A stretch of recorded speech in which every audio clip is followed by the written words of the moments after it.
NBC Sports welcomes you to Homestead, Miami Speedway in South Florida for the Ford 300, the season-ending race for the NASCAR Busch Series. Greg Biffle locked up the championship at Phoenix last Saturday, so it's a nothing-to-lose day. 43 drivers chasing one checkered flag. Weather threatens the area around the Speedway, so the cars are already on the track getting ready to start. While you look at the starting lineup, remember last Saturday at Phoenix, Wally was racing and Michael Waltrip was in the booth? Well, Michael's racing today, Wally. All right. Why don't you hassle him a little bit? Those three first. Michael Waltrip, Wally Dallenbach, do you have a copy? Yeah, Wally, how's it going? Okay, buddy, pretty good. Now, you qualified a whole lot better than I did, but you still have some cars to pass. How's your car? Well, we were pleased with the Aaron's Dream Machine and Happy Hour. It ran really well. Bobby and the guys didn't change a thing, so our times look to be really good. Should be a good day for us. This is a great car. It's a car we ran second twice with and wrecked on the last lap. So it's really always been in contention. That's pretty cool. Okay, just a word of advice. Remember, you've got a lot of cameras on you there, buddy, so be careful what you do inside that car. 10-4, that's good advice, because I pick my nose a lot. That's why I said it. Good luck. Michael Waltrip starting 14th today in pursuit of the NASCAR Busch Series victory. Alan Bestwick with Benny Parsons and Wally Dallenbach getting set to go here at Homestead. Huge field of cars tried to qualify for this race. You see all those who are unable to be in the field for today's race, including some pretty big names like Jeffrey Bodine. Mike Wallace failed to qualify. And now the field getting the one to go signal. They'll go racing next time by. Bring in our pit reporters and get some stories from down there before the green flag. Matt Yoakum, you're first. Busch Series champion Greg Biffle can now do something he has been able to do for 2 years. Race without having to worry about points. He's trying to close out his official Busch Series career with a victory here in Homestead. He hasn't won since IRP back in August. In fact, the last 6 races, he's finished everywhere from 2nd to 6th. He starts 18th today. To Marty Snyder. Well, Matt, for the 5th time this year, Jeff Green will start the race from the pole. That's more #1 starts in this series than anybody. He said his car was not as good as he had hoped yesterday, but in the 7 previous Busch races here at Homestead, this race has never been won from the front row. He said the guy he's most worried about today is Scott Wimmer. Dave Burns? Marty, the first time the Busch Series raced here, it was Joe NEMECHEK who was on the pole, and that day he finished 7th. Since then, he's won this race 3 times, but always on odd years, like last year, 2001. Never on an even year. Well, to help that, they picked the very same pit stall here today that they've had for all 3 of those wins. Joe starts 5th, hopes it works for him. Alan? The big story of the weekend in NASCAR racing, the appeal filed by Roush Racing against their penalty that they received after the Rockingham race a couple of weeks ago. Bill Weber is following that story for us. We understand there's going to be a decision announced momentarily, and we'll bring that to you as quickly as we can. First, they're coming to the green flag. 200 laps, 300 miles today, and the championship's locked up. Nothing to lose. Go for the win. Well, there's a lot to lose for some guys out there that don't have a job for next year, because they're auditioning right now, trying to find something for 2003. Cloudy, overcast day. Rain is threatening. Will the event go its full distance? We'll find out. It's the final race of the NASCAR Busch Series season under green.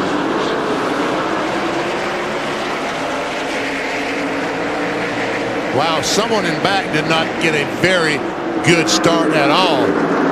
And there's going to be a lot of slipping and sliding these first couple laps. This place is slippery to begin with, but on the start, it's very, very slick. Was that NEMECHEK that looked like got a little bit sideways and somebody was right on his bumper? That was him. NEMECHEK, the red car, second red car we saw go through the shot. Jeff Green leads. Bobby Hamilton Jr. has slipped into 2nd. Brian Vickers back to 3rd. Then Casey Mears and Joe NEMECHEK. All right, they have released the decision of Roush Racing's appeal on their post-Rockingham fine. Bill Weber, bring us the story.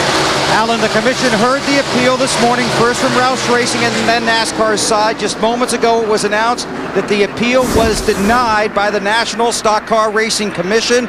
It said the spring rule as written is clear. The spring from the number 6 car did not meet the requirements of the rule, that NASCAR acted fairly and consistently in issuing the penalties. It is therefore the unanimous decision of the commission to uphold the penalty assessed by NASCAR. The appellants do have the right to appeal this decision to the National Stock Car Racing Commissioner. So the process is not totally over at this point. I had a brief talk with Jack Roush this morning after he presented his side. He was not very optimistic. But again, the appeal by Roush Racing to recapture 25 driver points and 25 owner points in addition to a $5,000 fine has been denied. Back upstairs into the race. All right, Bill, thanks. New leader Bobby Hamilton Jr. in that one final stage of appeal. Charles Strang is the name of the commissioner of NASCAR, and he could be appealed to for one final step if they so choose. I don't think that they'll do that. It was unanimous today, not a split decision. I think we've heard the last of that. So it'll be 89 points between Tony Stewart and Mark Martin going into tomorrow's race, pending any further appeal. And Tony Stewart just wiped his brow. Oh, yeah, because all of a sudden he's got 25 more points. Now, we haven't heard the last of it. 3 years from now, when something pops up, we'll talk about that, but as far as this year's is concerned. All right, let's get into this race. The leader is Bobby Hamilton Jr. Took the lead from Jeff Green that last lap by you saw. Jeff is back to second, Brian Vickers third, and there's a change for fourth place between a couple of teammates. Hank Parker Jr., 36 car, goes by Casey Mears. And quickly runs up on Brian Vickers. Mears is now fifth. Behind him, Stacy Compton, Jason Keller, Joe Nemechek has slipped back to eighth. Then Johnny Sauter and Casey Kane rounding out the top 10. Greg Biffle runs 12th now. And Parker Jr., one of those guys, BP, you talked about guys needing a job for next year. Hank Parker Jr. just found out this week that his sponsor's not coming back next year and he needs a ride. Well, there you go. So right now he's looking pretty good. He's auditioning well. While you've been in that situation, it's not comfortable. And it amazes me how these guys wait so long to tell these guys that they don't have jobs or they don't have sponsors or, you know, I mean, it is tough to find something this late in the game because a lot of people's plans are already in place by now. And so he's got a tough road ahead of him. You were in a situation that to the extreme. You found out you didn't have a ride when the season was opening. Yeah, the week before Daytona. So we're not going racing. Okay. Yeah. So Parker Jr. up to third position now, seeking his third NASCAR Busch Series victory. Remember, he got a win at Pikes Peak earlier this summer in July that you saw here on NBC. What was that wave for? Probably waving to the pit crew. Had his hand up in the car for something. Hank chasing down Jeff Green, trying to pick up second spot. You know, Hank Parker Jr. almost won this race the first time the NASCAR Busch Series cars came here. 1995. Yeah. Look at Hank is on the apron right there, which will help the car turn a little bit. Now we slip back to the fifth place race. Stacy Compton, Jason Keller. Check that, that'll be sixth place there. 59 and 57 respectively. Boy, Stacy Compton had a great run in Phoenix last week. Had to start at the rear because he had an unapproved engine change. Fought his way back all the way up to the front. And this week he starts in front. Hopefully he can stay there. Team that really struggled in the middle part of the season now seems to be coming on strong and gaining some momentum as they close out 2002. He was way down there.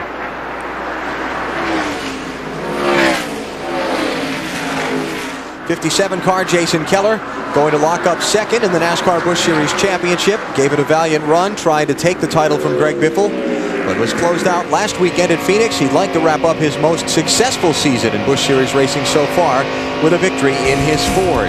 It's the Ford 300 at Homestead Miami Speedway, just underway on NBC.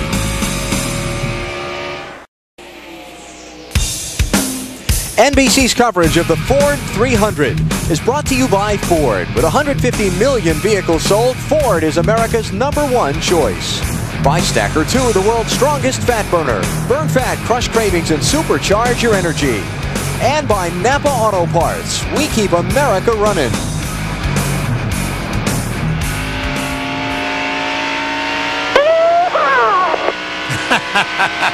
Hank Parker Jr. obviously likes that car. I wonder if he'll be saying that in a few seconds, or a few laps. That's what it feels like when you have a good race car, huh? Yep, sure does. That's Jeff Green, the pole sitter, the 21 car that he's trying to run down in second spot. He's running them down. Hank Parker Jr. has 2 top 10 finishes in 4 Busch Series tries here at the Homestead Miami Speedway.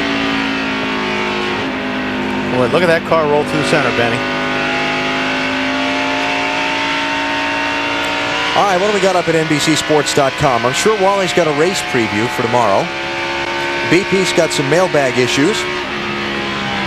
Yes. Think so? Oh, yeah. We send you their questions? Yes, they did. You read my race? You've never even been to my race Absolutely not. preview. No, I don't click on your. I check out what you're missing. I check out what Benny's got to say. NBCSports.com. It's okay. I've never watched the show either, so. Well, there you go. Second place here, Hank Parker Jr. trying to audition for a ride for 2003, working Jeff Green's bumper. I'll tell you what, when he gets by this 21 car to take the second spot, he'll really let out a scream. I think he's going to let him go by. Yep, Jeff Green gave him the spot. Man, that car just rolls through the center like you want a car to roll here at Homestead. Just stays right on the bottom. He's able to pick up the gas early and drive away from the 21 car, getting up out the corner. Parker Jr., 28-year-old from Denver, North Carolina. That's just to the north and west of Charlotte. Of course, the son of the legendary professional fisherman. Made his Winston Cup debut a couple of weeks ago at Rockingham. Said he learned so much about Winston Cup racing just in that one ride. Marty?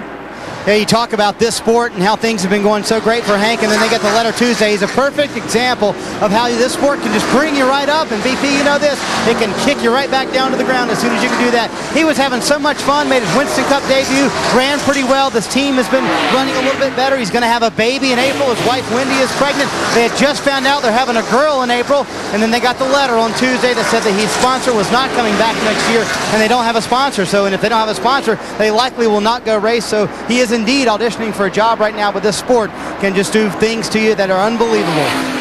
Yes, it can. Merry Christmas. How about the champion, Greg Biffle? 60 car took the green flag in 18th spot, and that was for 9th place that he just took away from Joe NEMECHEK. And Joe NEMECHEK, when I talked to those guys this morning, they all pointed at the 87 car as being a car that's very, very good. Jamie McMurray, the 27 car, closed up on the back bumper of the 87. McMurray started in 15th place, and he is moving up to 11th now and working NEMECHEK for 10th. How about that 87 car, Dave? Not at all happy with it right now, Alan. He reported in really tight from the middle off of the center. I just can't get it to turn off the corner.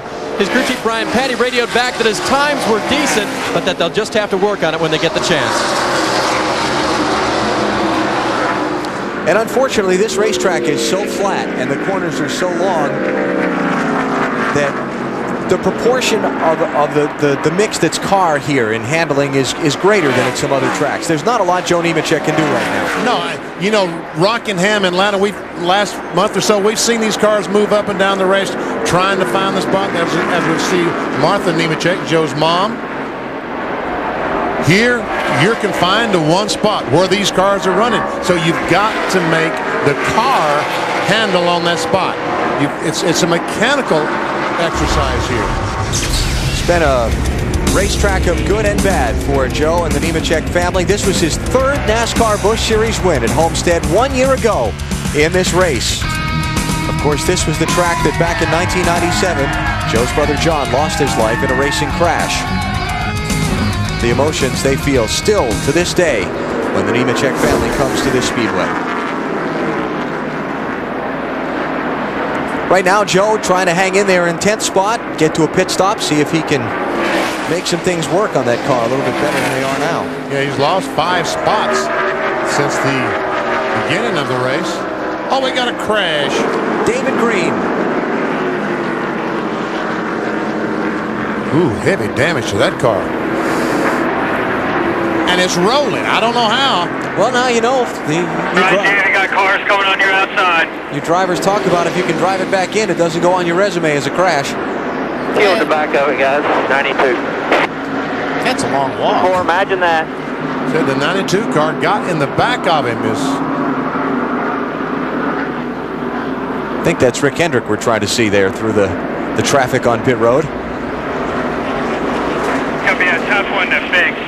Below the white line. NASCAR says below the white line. Yeah, that's going to be real tough to fix. I don't think it's worth even fooling with. It looks pretty bad. So David Green, the 94 champion, involved in the first accident of the day.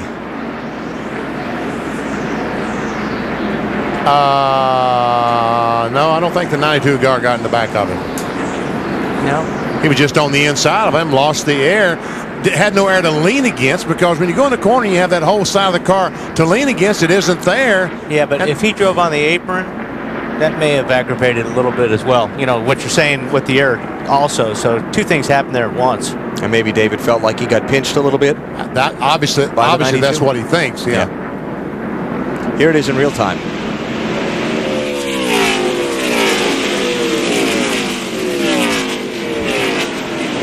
I think he did get moved down on the apron, but I think it combined of the air off the spoiler and maybe hitting the apron loosened him up. All right, 21 laps, and here they all come down pit road. How many sets of tires do they get today? Three sets. Everybody's pitting except Hank Parker Jr. He's going to stay out and take the lead. Dave? And Joe NEMECHEK will get his favorite pit stall. It's about halfway down, right across from the start-finish line, which is where he hopes he crosses first today. Car making his way in right now. They will change four. They're going to go down to the track bar, up on the track bar actually, because the car was tight, and he's making that adjustment now. Joe's going to get four full of fuel and send him back out. Right side service already complete on Jason Keller's Ford. They're going around the left side. The car was tight on entry, loose up off. They made a wedge adjustment. A little bit of trouble on the left rear. Possible lug nut fell off, Marty. Leader Bobby Hamilton Jr., Matt, already gone. He said the car excellent, don't touch it. So they said, okay, we'll just put fuel in it. That's all they did. No tires for the leader, Bobby Hamilton. Three cars did not pit. Then the no tire stop there for the 25 car. So a lot of strategy played out early here. Hank Parker Jr. is going to be the third different leader of the Ford 300. You're watching NASCAR on NBC.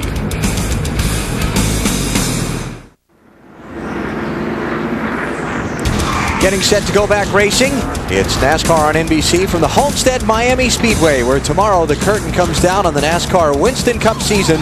Coverage starts at noon Eastern time here on NBC. Get set to go back racing. Number of teams with a strategy play here under this caution flag pit stop. Hey, Mike, this is Wally. Looks like your car was a little bit of a handful at first, and then it got better. You took two tires. What are you thinking? Well, I watched the truck race yesterday, and the cat that won it got two tires, and he said it's the best his truck was all day. I see him back here in that Dr. Pepper car, so he must feel the same way today. I just like two tires with 20 laps into the race. We really handled bad the first few laps. Got a little bit better there after we'd run a few. We'll just have to see what these tires do for us and the adjustment that the Dream Team put on me here. See how that goes. Okay, we'll be watching too. Michael Waltrip off pit road in 5th position after just getting the two tires. Johnny Sauter also got just two tires in the 2 car. He's behind Michael in 6th. Fuel only for Hamilton Jr. He lines up 4th, and the first 3, Parker Jr., Blaney, and Martin Truex, did not stop, and they take the top 3 spots. As good as Hank Parker's car was handling there, I think that's a good move on their part. Now, if my car wasn't handling, I probably should have come in for tires, but I think that's a good move on Hank's part. 3rd place quickly changing hands. Truex not with the good start, the young New Jersey driver. And Michael Waltrip going to try and take advantage of Hamilton Jr. Easy, Mikey. Car got a little bit sideways on him. Those new tires on the right are going to take a couple laps to get some heat in them. And the winner of last week, Scott Wimmer, evidently made 2 pit stops on that caution flag, because with 1 to go, he came down pit road. Matt, what was going on down there? Benny, they decided to pit again because they still had damage to the right front valence after contact with Bobby Hamilton Jr. They were held on pit road because they leaped over the wall to service the car too soon. They lost a lot of track position on that last stop. Man. Well, now Scott Wimmer's back in 33rd position. Tough break there for the driver who's won 3 of the last 7 races on the NASCAR Busch Series. There he is, trying to pick his way back up through the traffic. Moving by Scott Riggs in the 10. So that gets him 32nd place. Long way to go. Yeah, long way to go. But it can be done. And we can see that the 10 car, Scott Riggs, is struggling so badly. And I tell you what, here's a guy that's running pretty doggone good, that 31 car, Dave Blaney. Yeah, both these guys are running in the 3770s, did not change tires. A lot of guys behind them, Benny, that changed tires are running about a half a second slower. I mean, Blaney started back in 12th and had worked his way up to the top 5 before the caution flag came out. Marty, looks like this 31 car is really good. He is moving, BP. They're very happy with the race car. Of course, that played into their decision of not making a pit stop. One potential problem for Dave Blaney, maybe a brake problem. He said the pedal feels really soft to him. A lot of times that means there's air in the line somewhere, maybe water in the line, but he has a very soft brake pedal, and you need all the brakes you can have here at Homestead. Yeah, or he's boiling the fluid in the calipers, which already kind of unusual this early. But hey, if those things are, if he's using a little bit more braking, it doesn't look like they've got any brake ducts, pulling air from the nose anyway. So maybe they're just getting warm.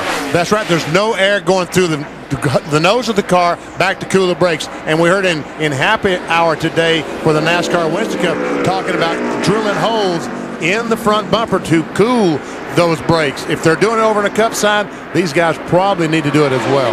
Change for third, Michael Waltrip by Bobby Hamilton Jr., so Mikey a little closer to the front.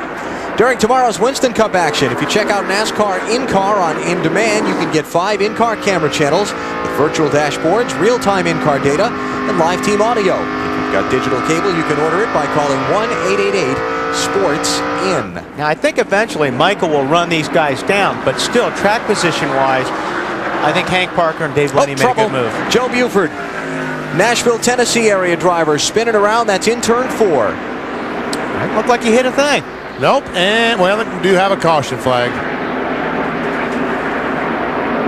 Yeah, he might have gotten it just a little bit on the right side.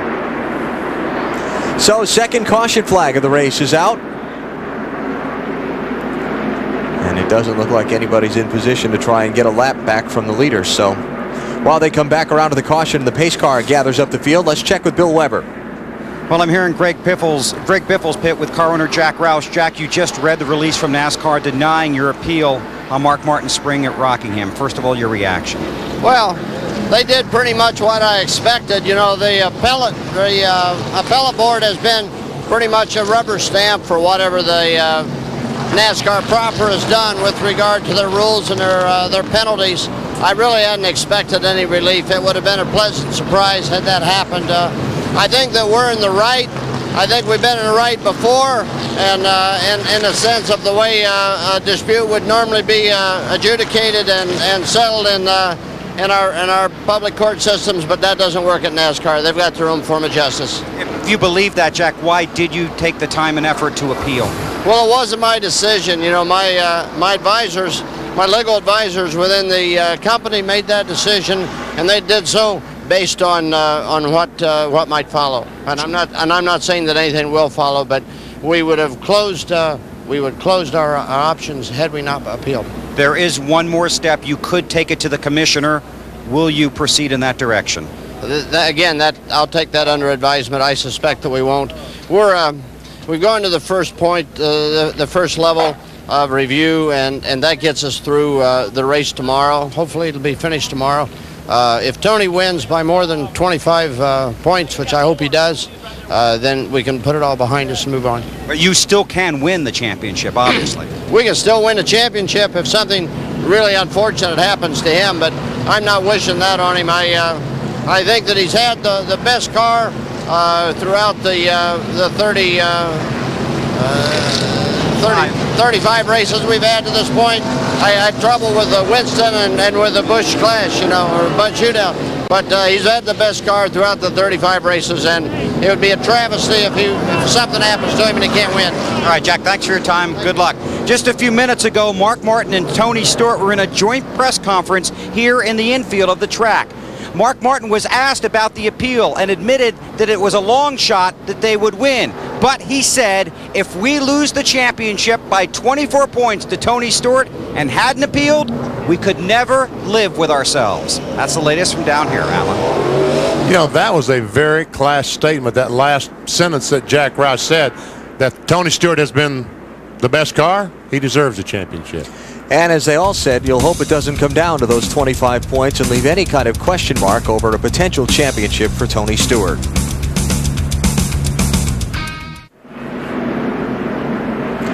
NASCAR on NBC with the season finale for the NASCAR Busch Series. The Ford 300 about to go back under green at the Homestead Miami Speedway.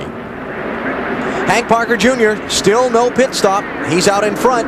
But the guy who was second at that caution, Dave Blaney, did pit under the yellow. Casey Mears didn't get going in the 66. Well, that could have been a disaster right there. That could have been a disaster. I tell you what, I think that Hank brought him down so slow that the guy back third or fourth almost ran over someone.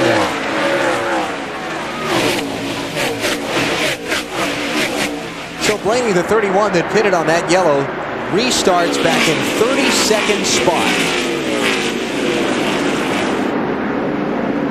And that strategy might be a little hard to figure. Yeah, I think I like what the 36 team's doing so far. I think if this falls their way, they're going to have the best set of tires at the end of this race. I like what those guys did when they pitted on lap 25 or so. I like that strategy. When all those leaders pitted, I would have pitted right with them and not gotten myself out of sync.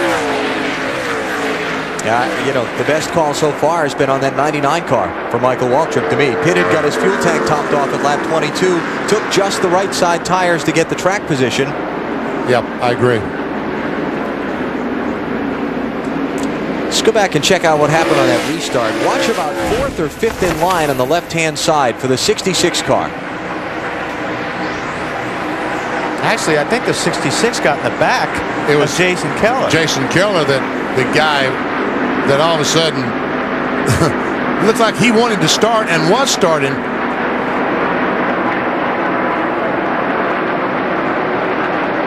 Boy, that was a ragged restart, wasn't it? Now, this would be a good look. Jason Keller. Checking up. He's checking up. Green flag. Keep going. Keep going. See, he anticipated the start, and then those guys checked up. Yeah, that's what happened. Wally, drivers play games on these restarts sometimes, and it's been discussed in some of the NASCAR driver meetings that they have 2 hours before the green flag. They call it brake checking. They play games when they're coming down to the green to try and mess the guys up behind them and keep them from getting the jump on the restart. You know what? I haven't seen that much of that, Alan. I know they talk about that, but the biggest thing is when you're in the front, it's easy to kind of watch what the leader's doing, what pace. The further back you go, if somebody goes in front of you and then checks up, it's like an accordion.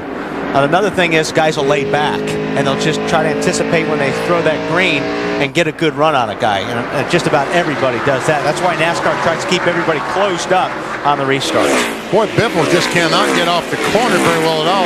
That 92 car able to run the outside, gets momentum, and outruns a 60 car down the straightaway. I thought Michael Waltrip was going to pass Hank Parker Jr. just a moment ago. He had a great run on him, but didn't get by. Biffle and Todd Bodine racing for the 8th and 9th positions back there. Remember, this is a backup car for the 92. He had a crash in qualifying on Thursday and had to bring out the backup car. 4 p.m. Eastern tomorrow on NBC. Professional Bull Riders presents the Mohegan Sun Invitational, the world's most daring cowboys with 2,000 pounds of bulls, plural. 4 Eastern tomorrow on NBC. You know, on a conference call with the media on Wednesday, some guy from the Hartford newspaper said, I can't believe you didn't think the Bull Riders would be coming to Connecticut. Yeah. I just don't. Bulls and Connecticut, it doesn't go together. Texas and Bulls. Oklahoma. New leaders. Huh? The Booth and Bulls. Yeah, the Booth and Bulls. Yeah, we all go together. Michael Waltrip out in front. He might check out on these boys. Talking to his crew chief Bobby Kennedy this morning, they really think they've got a great car for this race.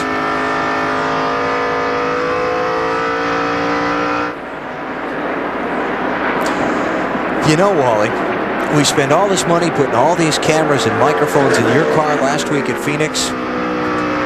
You couldn't get us the lead. We put all of your cameras and microphones in Michael's car this week, and he's taken us to the front. He's got talent. I don't. But let me tell you something. Now, tell him this. He's also led every race he's been in, Busch race, for about the last 5 or 6. Yeah, but see the aforementioned point, I guess. I'm not going to let you. If anybody's going to get me, it's going to be me. Okay. What's our Stacker 2 race fact this week?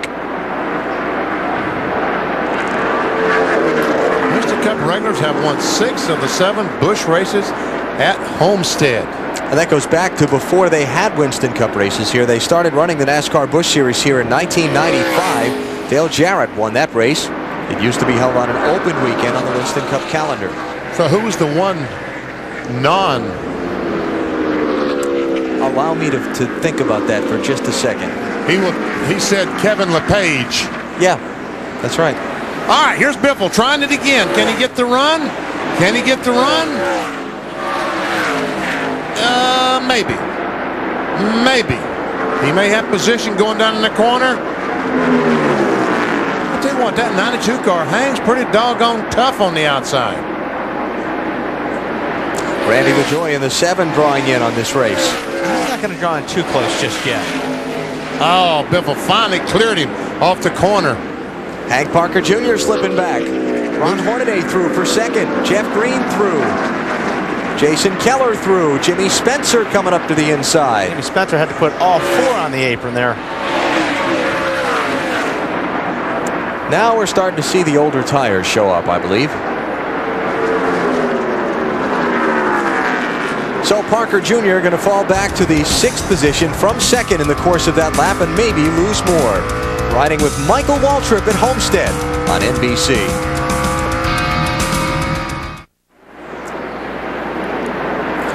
It's the Ford 300 from the Homestead Miami Speedway, part of Ford Championship Weekend. Tomorrow on NBC, the Winston Cup title deciding race, 12 noon Eastern Time.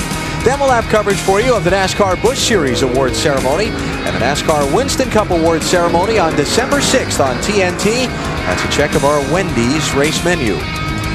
And we see Jeff Green, the 21 car qualified first, just took over the 2nd spot. Jason Keller, the white car on the inside, trying to take 3rd away from Ron Hornaday in 26.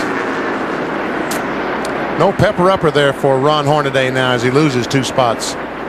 Biffle closing in from behind, and Spencer. On board Jason Keller. Now while this Ford is moving up, another Ford is slipping well back into the field. Marty? That would be the Ford of Bobby Hamilton Jr., the one that led earlier today. They are extremely loose right now, and I just talked to his crew chief, Fred Wanke, and remember on the first stop they took fuel only. He said that was a mistake. They should have taken some tires. Check it out, 25th. Wow. And he came off pit road about 5th, right? 4 cars did not pit. He was the first car off pit road. Wow, Biffle all the way on the apron trying to pass Ron Hornaday. And that was no exaggeration, folks. He was all the way on the apron. No out of bounds line here. No. So if it's paved, it's legal. And if it's grass, it's legal, but it's not going to work. It's not advisable. Yeah.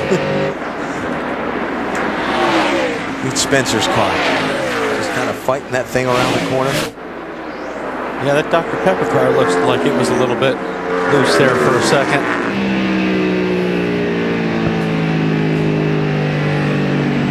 And he's going to get loose. Yeah. Especially when Biffle runs in the back of him. No, I guess they're not going to make contact. Series champion Greg Biffle taking away the 4th spot from Ron Hornaday, trying to close out the year with a victory. Look how they use all the apron getting in the corner just to make that car turn. I noticed that yesterday in the truck race, those guys would just go in and use the entire apron. The racetrack's up the hill, guys, on the other side of that white line, but doesn't seem to bother them too much. How about Scott Wimmer? Restarted 24th, 13th now, and moving. And he restarted that first caution flag back in 32nd to 33rd after that unscheduled stop. They're having to come back in to repair a fender that had some contact on the racetrack. Scott Wimmer, the Wausau, Wisconsin driver, picked up his 3rd win of the season at Phoenix last Saturday. Matt, he's having a solid run now. He sure is. 3 wins in the last 7 races. I just spoke to his crew chief, Booty Barker. He says the car is very good after fixing that damage to the right front valence. Now they're just preaching patience. Patience for a driver who's a young driver with a very fast race car. Right there, he's getting that car in front of him loose, and that is, you know, when you've got a good handle car. He got right on the back of Stacy's bumper there and got that car loose. And see what he's doing right there? And Stacy doesn't like that too much. No, but he held him off there. Watch the front end of that 23 car get right down to the pavement all the way through the corner. Yeah, that thing is stuck on the ground. Just what you want to see right there. Yeah, and that's helping him get through the middle of the corner. And he's not getting really, he doesn't look like he's getting any aero push off that car in front of him, which is important here at Homestead. Hey, guys in the pits, doesn't Booty Barker do the shocks on this 23 car? Isn't he the shock guy? Talking about the crew chief. Crew chief, I think he also does the shocks because it looks like that he's got his nose on the ground better than anybody. That front bumper, or valence, whatever you want to call it. Boy, things starting to get a little mixed up in front of them, too. Matt? Benny, you're exactly right. Booty Barker is the shock specialist on the 23 car, besides beating the crew chief. He was also Jeff Gordon's shock specialist. They won 3 times up the 24 car with Booty doing the shocks. Yeah, I thought so. Man, that car really looks good. And second place just changed hands. Jason Keller is through Jeff Green. Problem is they're 2 seconds behind race leader Michael Waltrip. Michael kind of sailing away from the pack here as we approach the 1/4 point of the Ford 300.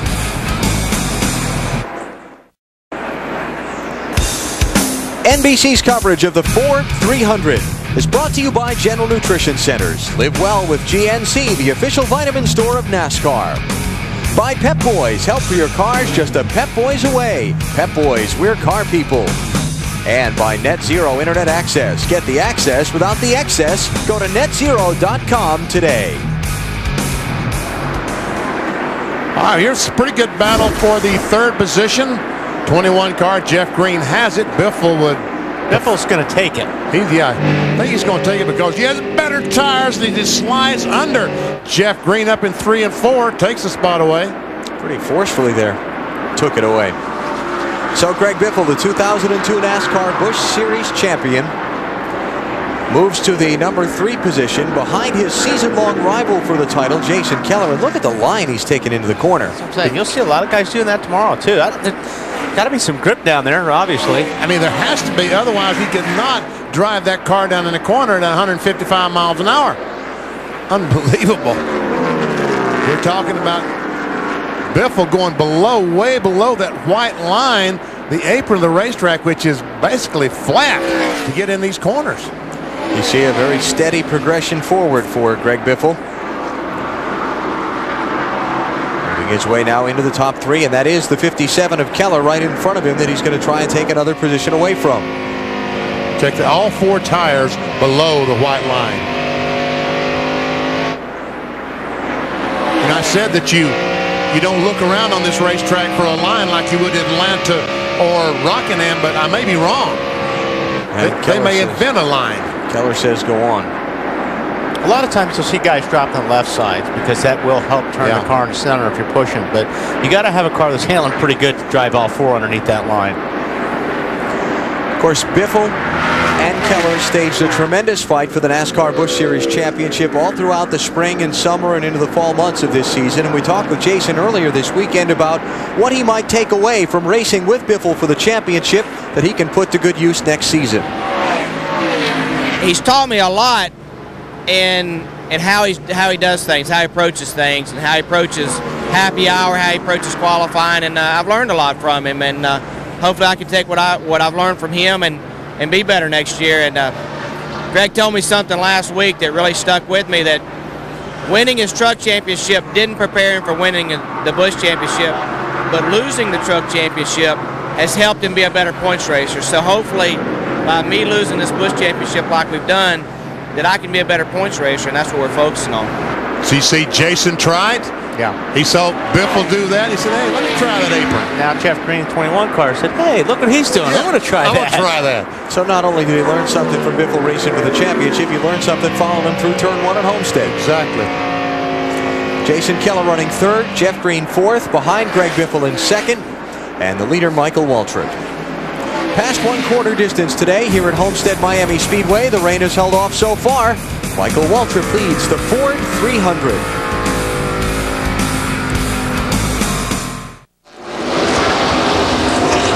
The Ford 300 for the NASCAR Busch Series under the green flag here at Homestead Miami Speedway under threatening skies. Intense rain showers and thunderstorms expected to move through this area later this afternoon. Desperately trying to get halfway, hopeful of getting in all 300 miles, where Michael Waltrip continues to lead here this afternoon. A couple of developing items. We'll go back to the Roush situation in just a moment. There was a report in the garage area about 15 or 20 minutes ago that Tony Stewart was involved in a shoving incident in the garage. According to two of the people I have talked to that witnessed the incident, Tony was simply running through the garage, made a sharp left turn, and accidentally bumped into a photographer. I have two reliable sources on this that said it was no big deal, although in the media center right now, there are reports to the contrary. But I'm very happy with the people I talked to that this was no big deal. Tony Stewart, under tremendous pressure here, under the microscope for every move he makes, had actually been in a press conference earlier, was in the garage, may have been playing games with some of the photographers, like you're not going to get a shot of me, made a swift turn around the corner and accidentally bumped into someone. But I'm very confident with the people that told me it was no big deal. We'll see how the story pans out. As for the Roush incident, or the Roush appeal of the spring from the Rockingham race, we talked to Jack Roush a few minutes ago. He told us that he did not know if he would continue the appeal process. A statement from Jeff Smith, one of his attorneys, said they will not appeal to the commissioner, that the appeal process has been exhausted. They had to try. They're happy with what they accomplished. Their expectations in the appeal process were very low, but that is over with as far as Roush Racing is concerned. Now again on the track, Michael Waltrip running with a stout car. We're in the infield on top of the pit cruiser, our NBC TNT bus, along with the pole sitter for tomorrow's Ford 400, Kurt Busch. Michael Waltrip has an outstanding car. You'd like a car like that tomorrow, wouldn't you? My goodness, here's all these stories, and then you blend me into this. I was trying to figure out where I was going to fit in, but it was a great pole for us. We got that little Tykes car into the Busch Shootout next year, and hopefully we'll put a big paint scheme together for that so we can run strong. It just seems like when the intensity picks up with the special paint schemes and with the sponsors, we do well, and it's great to see that the team can do that. Well, in the car, you have to negotiate some tough turns, and sometimes in the broadcast chair, you have to negotiate some tough turns as well. Tell me about this track and about what you've seen so far in this race. Well, you always look at what the Busch Series, how the race progresses with fresh tires. The Truck Series race was won with 2 tires 2 days ago on Sunday. For us, it's going to be a matter of just making laps and staying up front. We've got a good position to lead a lot of laps, and so therefore guys won't be able to lead laps, and we can take those bonus points away from them. But as long as we're fast enough, we're going to stay up front. If we can't, we've got to maneuver around and keep applying the pressure, because we've come from 12th to 3rd. We're not stopping here. Hey, Kurt. Yes, Benny. Do you have a scanner that you're able to scan Greg Biffle's channel and hear what he and Goss are saying, what the racetrack's doing, and get an idea of what's going on out there? For sure, and Randy Goss, great crew chief, Jimmy Fanning and him talk quite a bit, so we know exactly what Biffle's got in his car. And the Busch Series things are a little bit different between the Winston Cup cars and the Busch cars. But of course, Greg and I have similar driving styles, and anything that he does, I can learn from, and we can communicate back and forth real easily. How tough is it to pass here? Not only the guys that are up to speed, but a lot of traffic, especially lap traffic here. It's very difficult to pass here. You've got 2 cars the same speed, and they are the same speed in the same groove. We're watching cars get up onto the apron and able to maneuver. Phoenix, you can get onto the apron in turn 3 and make a lot of time up. And so it's a fine balance of knowing what your car can handle, on where you need to be on the racetrack at a specific time. And then, of course, a lot of green flag racing here. That's key. That's what you have to focus your car on, is making sure that you can run 65 laps will be the fuel window, and that's what the tires will last tomorrow. Now, you have a teammate battling for the Winston Cup Championship, and Mark Martin going against Tony Stewart. You're in a tremendous battle in the championship standings yourself. The guys 3 through 7 are, what, 23 points apart? I've never seen it this intense before. It feels great to have that pressure and to be part of it. The only other point situation I've been in before that's similar to this was back in my rookie year in 2000 in the Craftsman Truck Series. I came from 4th to 2nd in the last 5 races. And so I'm just modeling it after that, so to speak, and that's applying the pressure because I'm familiar with things now. I know what Jimmy wants, I know what I want, and it's just a matter of getting it down to the racetrack and putting the power down. And you just keep applying pressure, and hopefully it'll end up in our favor. We won't slip. Hey, Bill, do you have a monitor down there so Kurt can watch these cars go around the racetrack? Of course we do. What do you think about that line that Biffle and some of these guys are taking all the way below the white line, getting in the corner? Well, let's look at it. Biffle into 3 right here. He'll probably stay above the white line just because we asked him to go below it. Oh, no, he's down below. No, now he lets the car drift up a little bit. It does help the car rotate into the corner. When you're racing for so long, it builds right front tire pressure. And when you go down onto that apron, you put the left sides up a little bit higher, and it applies pressure to those left sides to help you turn. Watch this now. Watch when he goes down. Watch this. All 4 tires. All 4 of them. That's putting it down there so to help it turn. There's fresh asphalt down there, and he's trying to utilize all 4 of his tires down onto that fresh asphalt, and that actually is a thicker cheese grater, so to speak. It grabs the tires, allows him to turn a little bit better. And it looks like he's catching the leader, Walter. Yeah, he's catching Michael, Kurt, and got some guys making green flag pit stops, too, at this point in the race. And that's where he can do this. He can do it at the end of a tire run. You know you're going to be pitting in 10, 15 laps. You may as well abuse those Goodyear Eagles as hard as you can because you'll never see him again. All right, Bill, let me just catch everybody up here. Bobby Hamilton Jr. has been on pit road. Steve Grissom, Kenny Wallace, Larry Foyt, Hank Parker Jr., remember, stayed out so long. He's come on to pit road, and Mike McLaughlin has been in for a stop as well. You know, one thing Kurt was mentioning about how it's really like a cheese grater down there. One thing you got to be careful of now, if you're only going to change right side tires, you don't want to abuse those left sides. Because if you're down there doing that damage to your left side tires, it may hurt you down the road. Here comes Biffle for the lead. Oh, gets a little loose. But, you know, I think Biffle has a little showmanship, don't you think? Doing it down the front straightaway in front of all the fans. And oh, Michael. He's a classy guy. He's got nothing to lose. You may as well go. May as well go. That's right. Got the championship well in hand. For me, 4 tires in Winston Cup is usually the optimum goal every time you pit. So Wally's exactly right. He does have the chance of abusing those left side tires, and so I don't know their format right now. I haven't been scanning them, but that could come into play later. Well, you know, Michael changed 2 that pit stop, and Biffle changed 4. So it looks like right now, Kurt, that maybe 4 tires is the way to go. It surely does. I don't know how long they've been on this run. And 2 tires obviously will give you track position, but 4 tires, hands down, will beat you over 65 laps. And I think that's what their fuel window is. Tell you what we're going to see now. If we see a long green flag run in this race like we have now, they're going to run this full fuel load. So they're all going to get 4 tires when they come in because they've got to take a full tank of fuel. If they run another full fuel load, they'll need less than that for the sprint to the finish. And if we stay green again, then we'll see a lot of 2-tire stops on the final run here. Look at that, Alan Bestwick, the crew chief. Those are pretty good numbers. He's like caught on to this game. Hey, I got it all from Wally. No, I think somebody else gave him that information. Hey, Slav handed him a note. Here's what Slav thinks. I tell you, I get no respect. Oh, wait a minute. Somebody's used that line already. Made a pretty good living using that line, too, you know. Yes, he has. Greg Biffle, the 5th different driver to lead this race. Biffle was last on to pit road at lap 22. And so we ought to see him on pit road another maybe 10 laps or so. What do you think, Marty? They're talking about 20 laps, Alan. How about that? Lap 100 is the number they're shooting for. Jeff Green on the racetrack just behind him a little bit. They're talking about lap 85, so Biffle's bunch can go pretty far to lap 100. Elton Sawyer in the 37 car. He's trying to put a lap on here. Elton Sawyer, no one has been named to drive that 37 car next year. The sponsor, Timberwolf, will be back, but so far they don't have a driver. He would love to be the man. Talking about Elton Sawyer, but decision has not been made. Biffle has moved away from Michael Waltrip by a full second now. And remember Dave Blaney earlier got out of sequence on his pit stops and fell way back in traffic. Here he comes.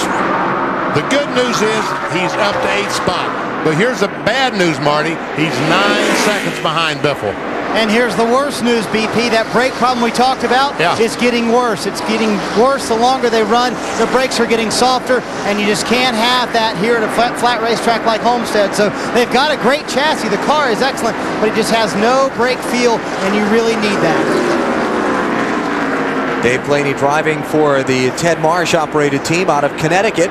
Make a number of limited Busch Series starts throughout the season. Steve Park drove that car before. Johnny Benson has driven it in the past. Oh, hang on, Jimmy. And Blaney has given that car a terrific ride today. Working on Spencer for 7th place here. Yeah, we're talking about the brakes. You know, you get on the brakes pretty aggressively, but you really, if your car is working good, you want to get off the brake pedal as fast as you can and let the car roll down in here. Here's a shot of Michael.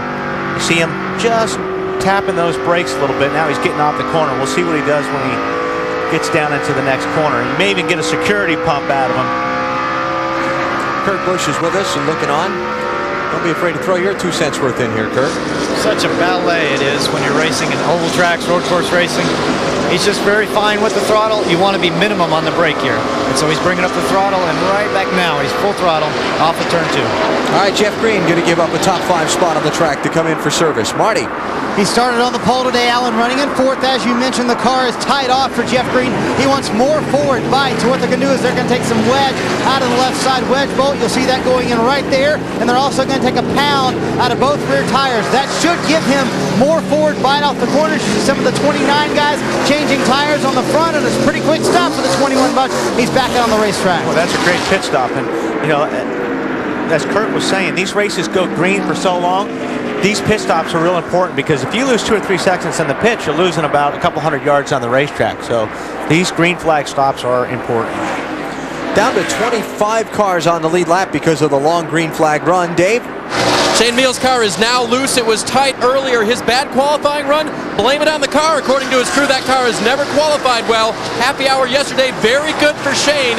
They're going to change 4 tires here, fill up full of fuel. And this track, very tough for a rookie, and Shane did a good job yesterday. He's gone. I circled that brake dust. We've talked about how much you use the brakes and what have you. When they took that right front tire off, you saw all the dust that had collected on the inside of the wheel. Yeah, and it's okay. They make these things where as long as you've got just a little bit at the end of the race, they're meant to be worn down. But you have a problem when the brakes are hot. If you have to pump them, that's really aggravating. Greg Biffle, the race leader, up now by nearly 3 seconds on Michael Waltrip. Really moving away from him at this point in the race. As a matter of fact, Jason Keller has caught Michael Waltrip. You ever see Mikey go by in 2nd spot? The Aaron's Dream Machine and the Albertsons Ford right behind them, Jason Keller. Well, remember now, Michael is on the left side tires he started the race on. And that may be starting to show up now. Marty. Brian Vickers started the day 2nd, Alan, and you know how he learned how to get around Homestead in Phoenix? Tony Stewart here to test. He got a lesson from Stewart, spent about an hour with him, and he got a good lesson, obviously, because he runs this racetrack pretty good, a little bit tight off the corners, 2 rounds down on the right side. They were going to put a rubber in the right rear. They decided against that, running in the top 20. Good for this young guy, Brian Vickers. You know, BP, I think, don't you think what Michael's losing a lot of track position right now, they should be coming in, wouldn't you think? Now would be an awfully good time to pit for the 99 car. Obviously, you're always concerned about the caution flag coming out, but Matt? Jamie McMurray falling out of the top 10. He was loose everywhere. They've already made a wedge adjustment. They also had radio trouble. Jamie could not hear the crew chief, so they had to relay information back and forth via the spotter. See a little bit of water spraying out the overflow on that car. And here comes Greg Biffle, the leader, on the pit road. Okay, slow down. Whoa! 45-mile-an-hour pit road speed today. And they are pitting all the way down toward turn number 1, and that's a long way here at Homestead. Yeah, this is like he feels like he can walk faster. Anxious moments right now. It's like, hurry up. Where's the end of this pit? Where's my pit, please? Where's Marty Snyder? Please, where's Marty? At the waving sign. He's looking for me, BP, and he comes all the way down pit road. Remember last time, this team took 4 tires. That was the right call. Made them better on the longer run. just a little bit tight for Biffle. It'll be a half pound out of the right front tire. They come around to the left side now. Again, they need a critical stop here because Jeff Green's team had a good stop earlier. They were running fourth. Biffle comes in with the lead, throws the water bottle out, and his team delivers a nice stop, Dave. 4 tires on the 92 car, air pressure adjustment. The car had gone from the middle of the corner to off the corner loose. Remember, they changed 2 tires last time. This time they had to take 4. And here we see Jason Keller, the leader now, coming down pit road. And Greg Biffle did not have a very good pit stop. He lost 3 or 4 seconds, 4 seconds to Jeff Green. Where's Jason I Keller think you were thinking about Randy LaJoy there, BP. The cars look the same with the blue and white paint job. You big dummy. I was talking about the one coming off pit road then. Okay. They were tied in and free off on the 7 car, guys, on the first run. The changes they made to it really helped the last time, so they're making none this time. 4 tires and off pit road for the 7. Matt? Now, Jason Keller hasn't won a Busch Series race since the middle of May at Nazareth. 3 times he's finished second. He pulls into his pit box, slides to a stop. He was great for most of that run. Then near the end, he reported into Steve Addington. The car was loose. You can see them making a chassis adjustment as they grab the second can of gas. Jason Sheets, most of the guys on this crew from Dale Jarrett's UPS Winston Cup crew. Jason Sheets finishes the left rear, service complete. Okay, Michael Waltrip has still not pitted. I don't understand. I don't have to ask him that sometime. Kurt? How about that, Kurt? Well, we saw earlier that he was having trouble getting back to the throttle, and he had to treat it very gingerly. He's still off the throttle now, and it seems like he's losing a lot of time on the exit of the corner. He doesn't have much forward bite. That seems to be the complaint with most every car. But Kurt, he's losing so much track position right now. Wouldn't it be better to come in for tires? Okay, guys. You would think. One more stop. One more stop. Well, here he comes now. Okay, well, that won't work. I guess that won't work. I thought he was going to go with one more stop, but they finally gave up the ghost, and here he comes. So Michael Waltrip will pit 4 laps after Greg Biffle did. And we'll get the chance for his crew to finally put some fresh left side tires on that thing. Okay, Dave. Well, they wanted to get to lap 93, Alan. That way, Bobby Kennedy told me that they could put the last pit stop with 1 can of fuel only in case they wanted to take on 2 tires. They're going to make just an air pressure adjustment this time to fix a loose condition for Michael. Take on 4 this time. Packet full of fuel. Mark Parrish doing the job on the fueling there. And now he leaves Casey Kane getting pushed by him, but not obstructing the 99 car at all. They got a lot of trouble on that left front, look like. Matt? A chassis adjustment already on Jimmy Spencer's #1 machine. He hasn't scored a top 5 finish since he won Bristol. They're completing work on the left side. 4 tires and fuel. So Johnny Sauter on pit road in the 2 car getting service. Casey Mears leaving. And the new leader's Dave Blaney. Got a big hole in the headlight there. Looks like something came up and knocked the hole in it. Too bad there's not a piece of tape to stick over that because that will slow the car down some. Yeah, like somebody's rear bumper. Yeah. Came up and hit it. See, they're trying to pull it out. Yep. In the 0.8 of a second, he had to step around the car and try and do something with it before they finished the pit stop. Here's your leader, Dave Blaney, going to give up the top spot and come in for service at lap 94. And Blaney also pitted all the way down at the turn 1 end. Tim Sauter, Martin Truex, and Ashton Lewis have yet to stop after Blaney pits, and then we'll get back around to Greg Biffle, who will reassume the top spot. Marty. Dave Blaney hasn't been complaining so much about the brakes lately, more about how tight the car is. Pumps those brakes a couple times, gets the car stopped, does the 31 of Dave Blaney. He is again tight. They will put wedge into the right rear of the car. That should loosen them up a little bit. This is a very inexperienced pit crew. They do have some members from the 77 Winston Cup team and 14 Busch Winston Cup team as well, but this is going to be a long stop for Blaney, a long time on the left rear. Yeah, they had a tied guy in there. It looked like maybe a Conseco. Yeah, Conseco. And so Blaney heads back out onto the track after his stop. Tim Sauter is now the leader in the 19 car. Yet to make a pit stop.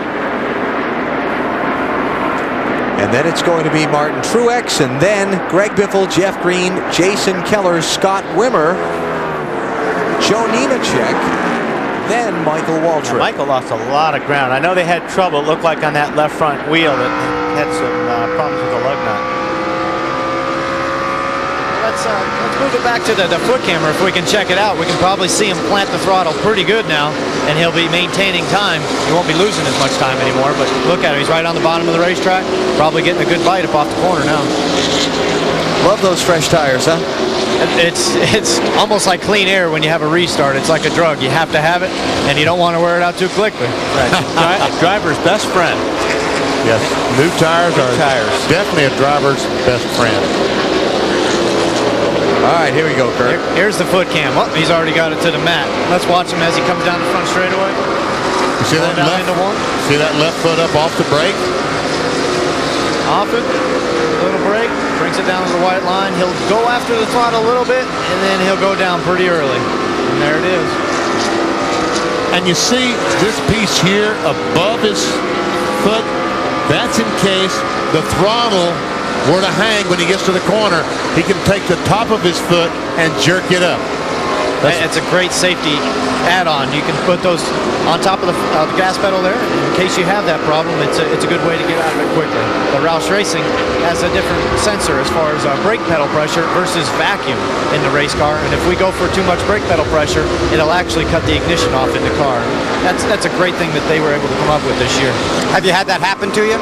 Never had it happen. We'll knock on wood. And this Irwin bus here we got, and hopefully it won't happen to us. And it's just, it'll probably be the most threatening thing you've ever felt in your life. Hey guys, guess what? What? 1 lap to halfway. Oh, okay. Going to get this thing in despite the rain that's threatening around this racetrack. And I'm telling you, if you look at the radar, there's green and yellow and everywhere. You're the only one that's been threatening rain here all day. No? Yes, you have. Okay, fine. Been a beautiful day here. I watched now it's like, I watched our fine NBC affiliate in Miami this morning and their weather forecast, and he said if you were going to the racetrack, bring your weather radio. I watched the Weather Rock today. Yeah, and it's dry so far? Yeah. Okay. Greg Biffle leads halfway through the Ford 300 in Miami.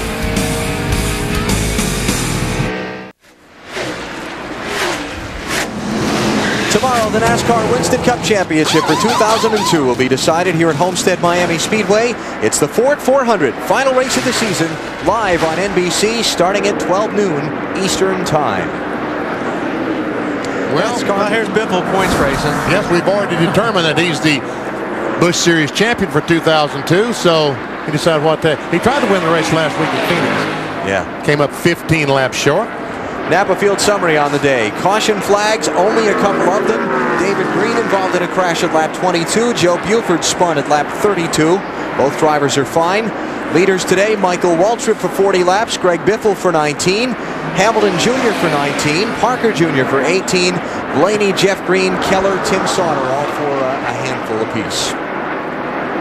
Cars out of the race, Dana White, David Green, David Ruderman. Ruderman out with an engine problem early. Hermie Sadler in the 43 car, Curb Records car, going a lap down to Greg Biffle. That's actually his second lap down, BP. Is it? 35th place for him. How about that 23 car?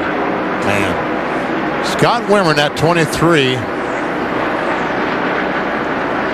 has been so fast. Uh-oh. Off the pace. Todd Bodine had gotten word from pit road during that last commercial break that they thought they dropped a valve or something. We're not running on all 8 cylinders. I think that has multiplied itself now. That's worse than that now. Okay. Yeah, and it's a shame, guys, too, because that backup car actually is one that led at Nashville earlier this year, pitted under green and got put a lap down. So they were pretty happy in their backup situation, but they talked to me and said it's definitely motor, and that's not looking good. And this is one of the teams that has no idea whether they'll be at Daytona in February or not for the start of the 2003 season. Sponsorship situation unsettled for that 92 car. A lot of guys in this field in that same situation. And in this booth. Greg Biffle is out in front of Jeff Green by 5 seconds. Something I need to know?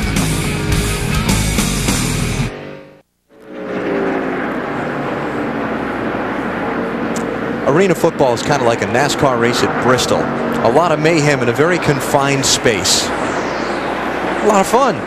And Alan, I hear that you, the big strapping football person you are going to be doing some arena football. Should be true. I played football. Oh, did you? When I was a kid. You did? Yeah, I was the right guard.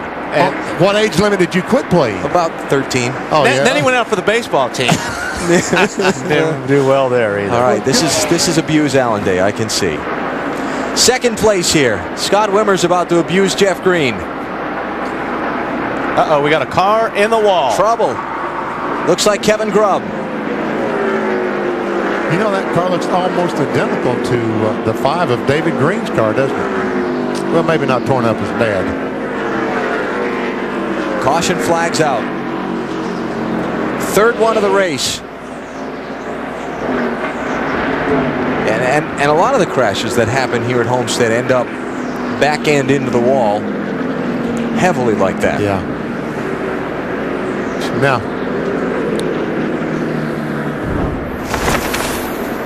Johnny Sauter in the 2, Grubb in the 54, turn 3, and it's not going to work out for Kevin.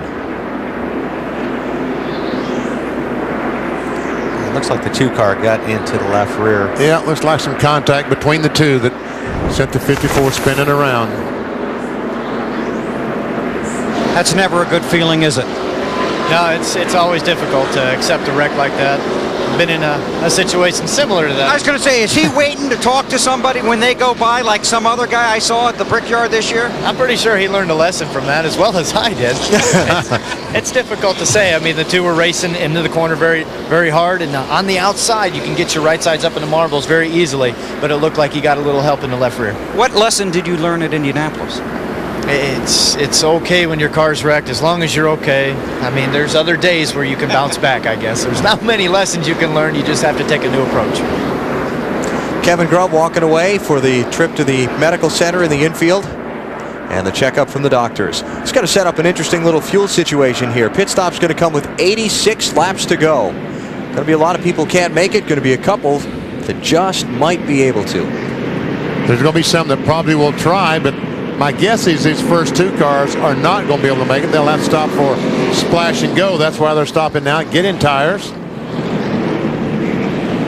Greg Biffle, Scott Wimmer, Jeff Green, Jason Keller, Joe NEMECHEK, Michael Waltrip, Dave Blaney, top 7 onto the pit road. Now, wouldn't you change 4 tires in these first few cars? Matt, what are they going to do down there? What a run Scott Wimmer's having back on lap 25. He's all the way back on 40th. The car has come in nicely. They've got 4 sticker tires ready for Wimmer. No adjustments. A little slow on the right front for Wimmer. Marty? Matt, 2002 champ Greg Biffle is your leader. He's on pit road, a little tighter this time. Remember last time they took a pound out of the right front. This time they put a half pound into the right rear tire for Greg Biffle. In front of him, Jeff Green with a quicker stop, already off pit road. He is loose off. They made a wedge adjustment trying to tighten him up, and a trouble for the 23 stop. Oh, a terrible stop. They had trouble not only looked like on the right front, but the left front. I'll tell you one thing. It's a good thing he's got a good, fast race car.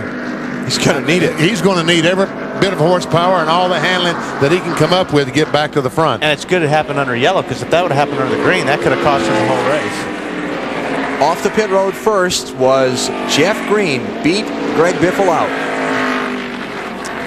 And Kurt Busch, I know you're not going to like this, but remember this? Remember this? Well, there was a big difference between what this wreck was and the wreck we had today. And that was deliberate. And the one that happened today was a racing deal where Kevin Grubb probably won't race into the corner side by side with the 2 car anymore. We just wanted to make sure everybody knew what we were talking about when we said, you know, the feeling of when you get out of the car and all that. We wanted to make sure nobody was missing the meaning. We don't like to leave people. Now there was a painted picture for him, so everybody's good again. But Kurt, you've got to tell the people what you were telling Jimmy when you hit yourself in the rear end. It goes back to your short track days. Yeah, I think everybody knows that means go to the rear of the field. That was a deliberate spin that somebody had given to somebody, and that means you got to go to the back of the pack. And Kurt, another thing is you'll find out about this group is they have everything you do on file. Always. Yeah, no, we didn't show any highlights from your wins or your pole winning run. Yeah, we showed you getting wrecked at the Brickyard 400. How about that for treating a guest? Yeah, I knew where I was coming, so you got to come with the territory. And things have been good since then. We've gone through a little bit of a slide, but we've gotten back up, and hopefully tomorrow we can finish strong. All right, well, thanks for joining us. You start on the pole. You'll lead them to the green flag, final race of the year. Best of luck to you. Good luck in that points championship chase as well. Thank you, gentlemen. Appreciate it. Okay, the guys 3 through 7th in a very tight battle for those points, just separated by 23. Of course, Tony Stewart and Mark Martin will be battling for the Winston Cup Championship here tomorrow. Our NBC Sports coverage begins with the Discover Card Countdown to Green at noon Eastern Time. We'll talk to Tony. We'll talk to Mark. We'll talk to the guys 3rd through 7th in the points. We'll paint the whole picture for you. We'll have an interesting look at the Golden Benny. Wally will take you for a lap around the track. Dave discovers that points equals money. And we'll also take a look at the challenges NASCAR faces in 2003. That's tomorrow beginning at noon Eastern Time right here live on NBC, the Discover Card Countdown to Green. If you miss the countdown, you start the race a lap down. That's the story from the pit cruiser. Let's go back up to the nice, comfortable, warm booth. Yeah, like it's really chilly down there. We're in Homestead, Florida, Bill. Come on. Long green flag run. We haven't been able to talk to Mikey for a while. Let's talk to Mikey. Mike, this is Wally. You're probably pretty happy you saw that yellow there. It you gained a little track position there. I know you were about 13 seconds behind. How's your car? Well, I've been real loose all day, but I've been afraid to do anything to it. This time we made just a slight chassis adjustment, so hopefully the tires will agree with the adjustment. It'll all agree with me, and we can race these guys. We're pretty fast just then under the green flag, just way behind. Okay, we'll be watching. Good luck. Okay, y'all doing all right up there? Yeah, we're doing okay. Alan's not doing too well, you know, in the booth, but that's typical. Benny and I are carrying him again in the telecast. But you know how that's at. You know how it was last week. No excitement from my car like you were providing, though. I'm sorry. Well, you can knock into a couple of guys if you want. Just, you know, you can do that. Tried that at Rockingham. That didn't work out. Yeah, you gave us plenty of excitement there. All right, you're coming to the green. Good luck, Mikey. Michael Waltrip going to restart in 5th position with 83 laps to go when the green will come out. Jeff Green the leader, Greg Biffle 2nd, Jason Keller 3rd, Ashton Lewis up to 4th, 2 tires on his stop for the 46 car, and then Mikey in 5th. Scott Wimmer going to restart 12th. Oh, man.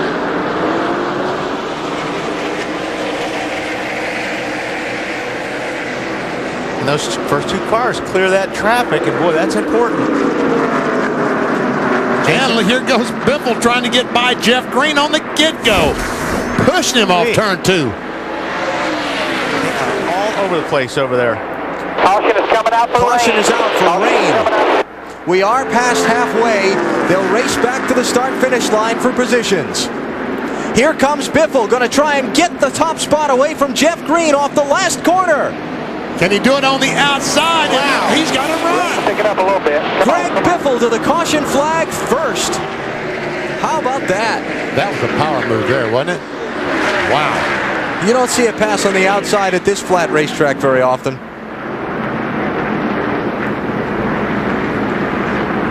Okay, caution is out for rain. It is sprinkling a little bit all the way around the racetrack now. We'll see what happens here as far as the intensity of the weather. And by the way, oh, I hate when it rains. The weather rock is wet now. Yeah. Let's go to pit road, Dave. Well, Alan, Todd Bodine was trying to make it to halfway on that sour motor when he came in from pit road. David Green came in and addressed what he considered an incident with you guys earlier on the track. What happened between you two? David got a run out of me off of 2 and went down into 3, and I gave him a lane. I don't know what more I can do than give him a lane.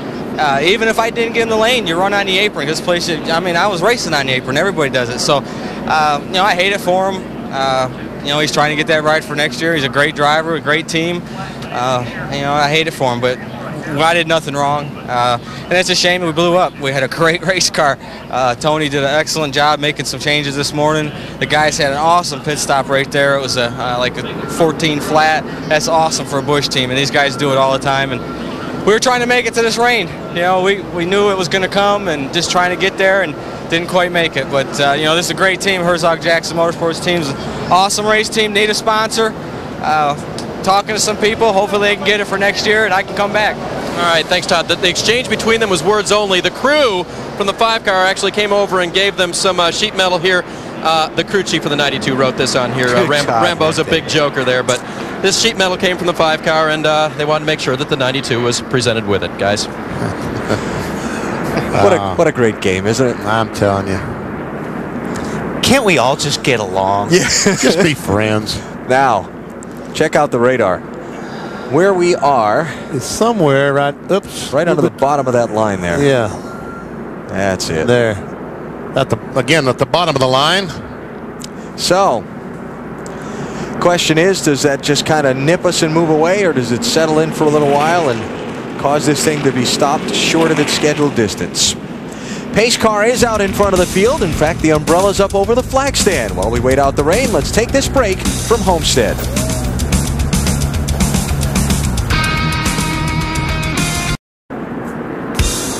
NBC's coverage of the Ford 300 is brought to you by Smooth Busch Beer and Easy Drinking Busch Light. Busch, the proud sponsor of the NASCAR Busch Series. By the 4,000 CarQuest Auto Parts stores in North America. And by McDonald's. Caution for rain at the Homestead Miami Speedway, just past the midway point. We're at lap 121 of the 200 scheduled today. Caution comes out, drivers get the word. It's raining, you're racing back to the caution. And normally there's a gentleman's agreement that you do not race back to the caution flag. Right now the caution flag is out, and here comes Biffle on the outside. And you and I talked during the break. Hey, you're racing for the checker. The race may be over. And if you didn't like it, too bad. But watch this. On this so flat racetrack, only 6 degrees of banking in this corner, to put the car up on the outside when there's moisture out there too. That's some bravery. And we know that his car handles on the apron, but Greg Biffle talking about in the 60 car, we've seen him down there, but we have not seen him up high like that. Marty, we've seen this racing back to the caution thing be a discussion point between these drivers before, right? Exactly right, Alan. And Greg Biffle wanted to make sure that the pass was okay with Jeff Green because he didn't know if Jeff was playing by the same rules that he thought he was playing by. So he sent his crew chief Randy Goss over to talk to Jeff Green's crew chief Butch Hilton and said, hey, was Jeff okay with that? And he said, yeah, we're racing to the caution and it's past halfway and it's raining, so that's fair game. And Jeff said he just couldn't get his car to go. So Jeff was playing by the same rules. I can't believe how nice these guys were getting. Hey, was that okay with you that I passed you on the outside? I mean, you got a problem with that, BP? Oh, it cost me 50, 60 grand. Oh, it's okay. You want the spot back? You no, sure? No, I think. Go ahead. You can have it. Thanks.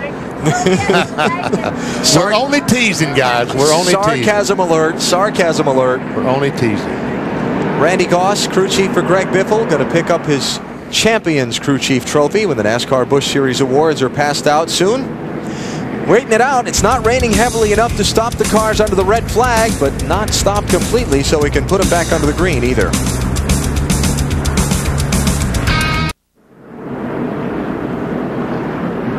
Looking down at the Homestead Miami Speedway, some raindrops on the lens from the camera in the helicopter.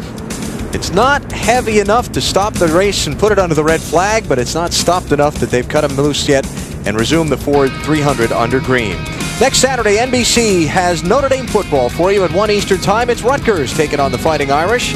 Notre Dame with a 9-1 record, looking towards a New Year's Day bowl. It's the final home game of the season in South Bend. Notre Dame football, Saturday, 1 Eastern, NBC next week. Marty, what you got? Well, let's solve this debate, Alan. Butch Hilton, the crew chief for Jeff Green. So Wally says drivers are getting too soft now that they sent his crew chief over to make sure that pass was okay. Well, I think you got to race back in that situation. Greg's got a great car. Our car's a little bit slow on the start. It doesn't run very good on the other end. We're working on it, trying to get it better.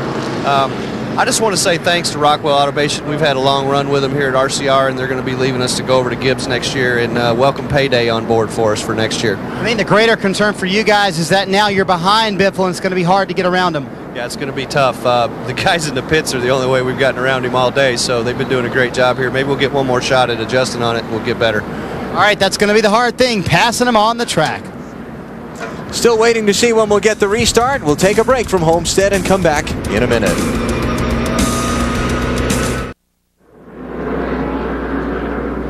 Pace cars off, coming to the green flag in the Ford 300. Green, come on.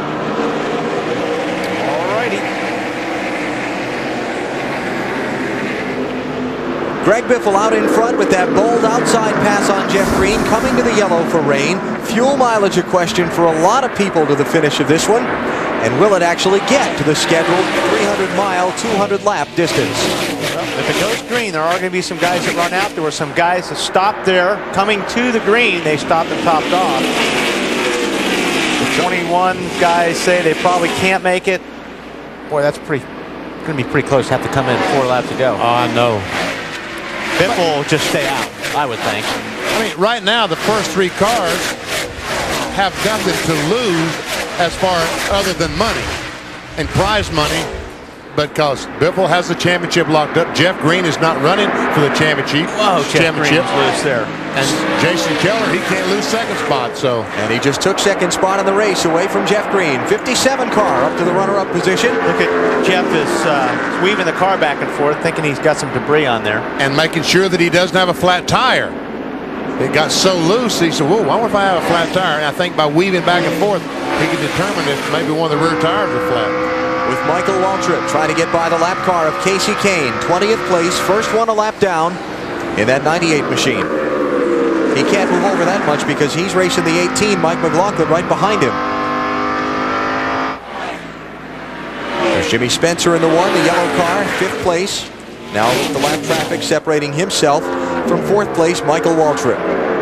Michael's taking a look at Jeff Green. Looks like he's got his hands full all of a sudden. I don't know if he did get something on the tires. He's going back underneath Michael, but boy, his car is very twitchy in the center of the corner, right there. 3rd place here, and Michael Waltrip has the spot. Problem for Michael is that Biffle's put about a half a straightaway on him. Little onboard video with Kenny Wallace here. What do we got? Oh, he gets in the side of the 46 car. Kenny got loose, and when he chased it up the hill, he chased it right into the side of the 46. Ashton Lewis is running 6th right now. On the last lap of the caution flag, 2 lead lap cars came in and topped off their fuel. Dave Blaney and Jamie McMurray. They're 17th and 19th respectively now. Wasn't it just Atlanta a few weeks back where McMurray won a race on fuel mileage? I think I remember that. Michael Waltrip was one of the dominant cars and ran out. Or had to stop under the green, rather. NEMECHEK tried to stretch the fuel and ran out, and McMurray came through and stole the checkered flag. But we can see a raindrop or 2 on the camera lens. But, I mean, it's certainly nothing to slow the race down, stop the race. That was from the helicopter. That one's tough to dry off. Maybe. Well, maybe. Here was that Atlanta race I was talking about a couple of weeks back. This was mid-October. Michael Waltrip dominated that race, but had to make an extra pit stop for fuel, one more than Joe NEMECHEK. NEMECHEK, with the checkered flag in sight, runs out of fuel coming to the white flag, and there goes McMurray. Led 1 lap in the race, the last one. Just enough. NEMECHEK took the checkered flag on pit road, out of fuel, coasting around, final lap and a half. Could see something like that today. Could. Jimmy Spencer starting to close in on Jeff Green for 4th place. Spencer in this 1 car, winner back at Bristol.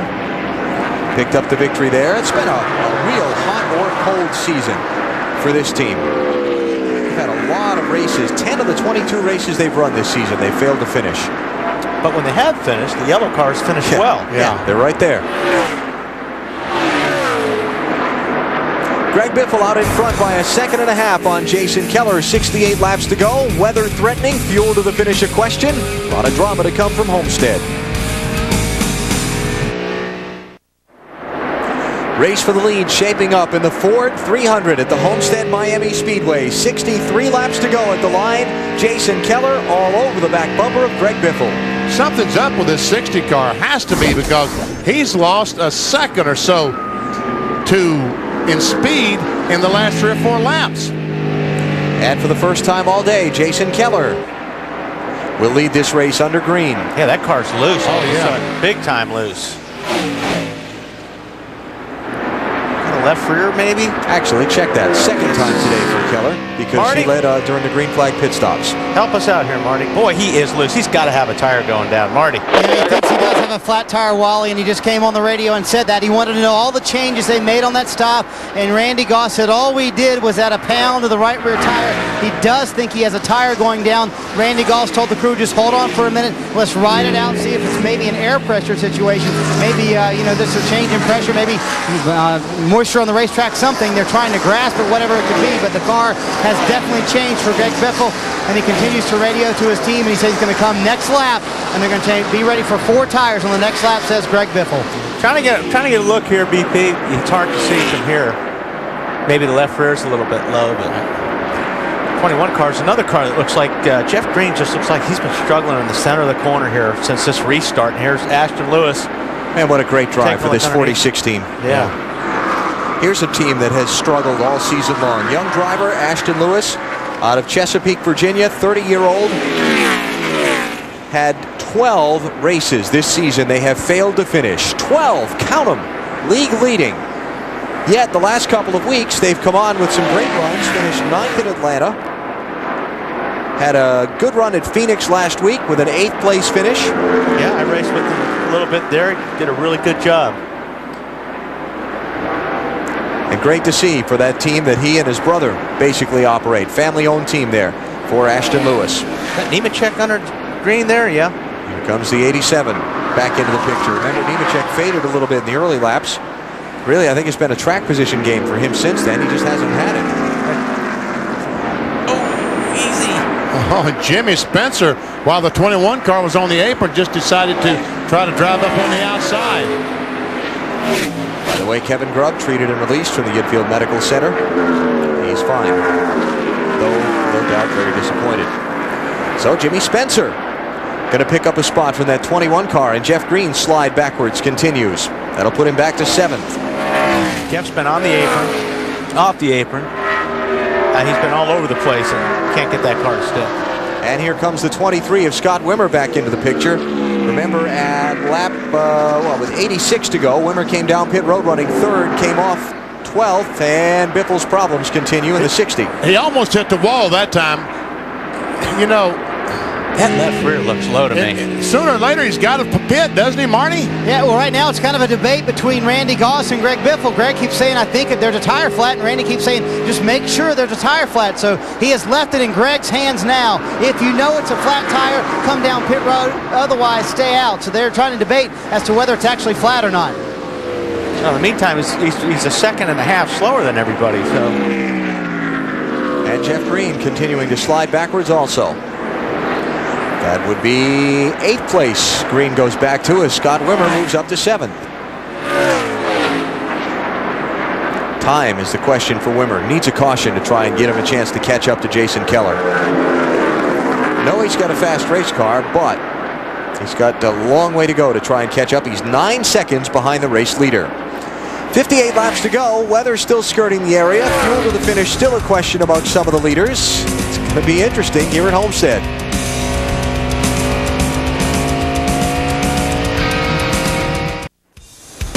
NBC's coverage of the Ford 300 is brought to you by Ford. With 150 million vehicles sold, Ford is America's #1 choice.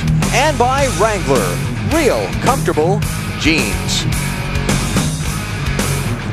The champion has had to come in, Marty. He said, I just cannot drive it anymore. Here's the gamble they're going to take. Randy Goss said, let's just change right side tires on pit road, because if we change 4, we will definitely go a lap down. So they only change right side tires. If it is the left rear, they'll have to come back in and change left sides. Well, I've already gone a lap down anyway. Yeah, I think I'd have taken the 4.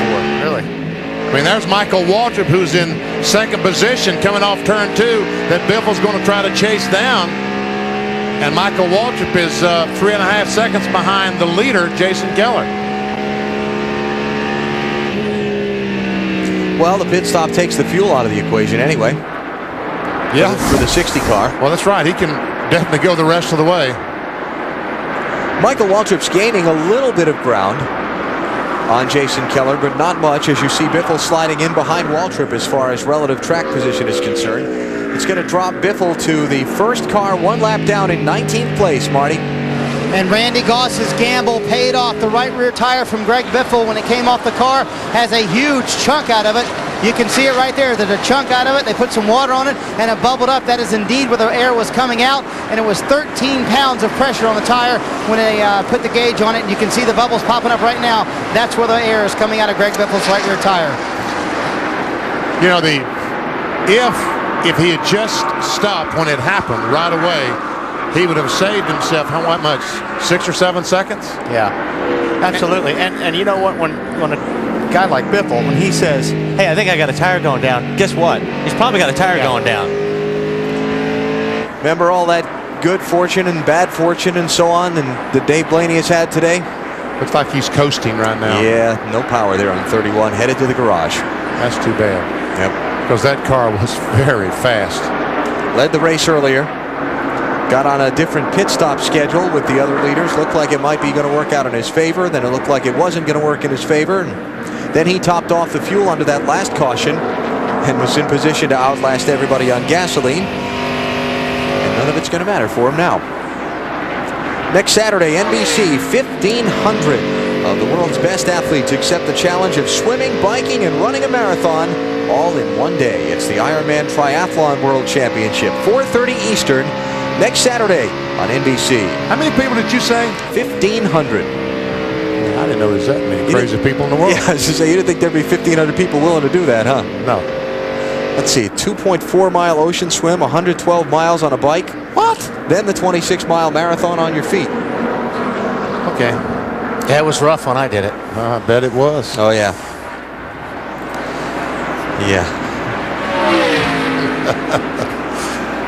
Folks, you know I'm only, and as a matter of fact, I'm only kidding those folks that do that. My heart bleeds for you. You know how to tell Wally's lying? His lips are moving. His lips are moving.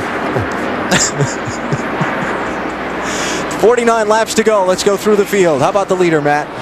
Jason Keller holding station at the point.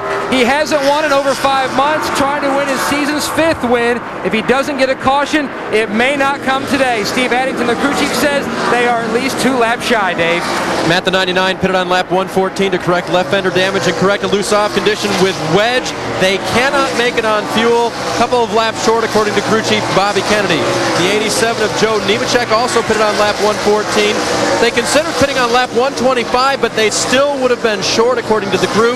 Yes, the Atlanta race where they ran out of fuel definitely played into their decision-making. Matt? Dave Scott Wimmer bouncing back, trying for his 4th career win. I talked to his crew chief, Booty Barker. Before that last caution, they were about 5 or 6 laps shy. He says now it's too close. They are just going to roll the dice. They're going for it. He's not stopping. If they do get a caution that they have to pit, Tommy Hubert from the Caterpillar team has come in to replace Donnie Tarantino. Meanwhile, the 46 of Ashton Lewis Jr., looking for his 1st career win, runs in 5th. They took on 2 tires for track position on their last stop. They are going to roll the dice and go the distance, says his brother, his crew chief, Charlie Lewis. Meanwhile, Spencer, there's no way they can go the distance, says his crew chief, Mark Reno, via Johnny Allen, the car chief. They are at least 10 laps shy. Marty? Jeff Green running in 7th right now. They are about 12 laps short, Matt. He said they need 5 gallons of fuel when they do come down pit road. The car wicked loose right now for Jeff. They think the set of tires they have not matching up quite as well as the early ones were. Bobby Hamilton Jr. has come back to life. The car was very good earlier on, then he got very loose. Now the car has come back to him, made his way back up to the 8th position. They too are just a little bit short, but they may gamble, Dave. Randy LaJoie thought he had a broken front shock earlier. The car was so tight. It was not that condition. They made an air pressure adjustment on lap 114. Unfortunately, they cannot make it to the end of the race on fuel. They will be 10 to 15 laps short. Matt, back to you. Jack Sprague wrapping up a very successful career at Hendrick Motorsports today here in Homestead. Currently in the 10th position. They cannot make it to the finish without stopping. They will have to stop and top off. So there's your top 10, and most of them can't make it. I heard one there say we're going to go for it. They didn't say whether they could make it or not. They're just going to go for it. And a lot of it's going to have to do with not just how quick the pit stop is, but getting on and off pit lane could be a big factor here. And not getting caught exceeding that speed. 45-mile-per-hour speed limit on pit road. Took you through the top 10. There are 17 cars on the lead lap. Behind Jack Sprague, you've got Brian Vickers in 11th, Casey Mears in 12th, Ron Hornaday 13th, Stacy Compton 14th, solid run for Shane Meal in 15th, then Hank Parker Jr., the early leader, in 16th, and Jamie McMurray tagging out the field in 17th. There's the 18th place car, first one a lap down, Marty. Well, I just talked to Randy Goss, the crew chief. He said that solved all their problems, changing those right side tires. Good in the fact that they were going to have to stop anyway because they too were short on fuel, and also good because a lot of the cars in front of them will have to stop as well. But there's also so much track position now, back in 18th position, but the car is still excellent. It might work out for them. They'll get a decent finish out of it. Might not be enough to win the race, but they'll get a decent finish if it stays green to the checkers. Well, they'll pick up some spots because the right side tires, the new tires, has helped the car run a little bit faster, and all the competition are going to have to stop and go down pit road as well. And they just changed right side, so it wasn't an extended stop. Right. So. Yeah. Second place here, Joe NEMECHEK on the move. He's got it from Michael Waltrip. And here comes Scott Wimmer into the picture. Now that's bad news for the competition. Man, that 23 is fast. We watched this car earlier. One of the best car I can see through the center of the corner. Makes up a lot of time right in the middle on these guys.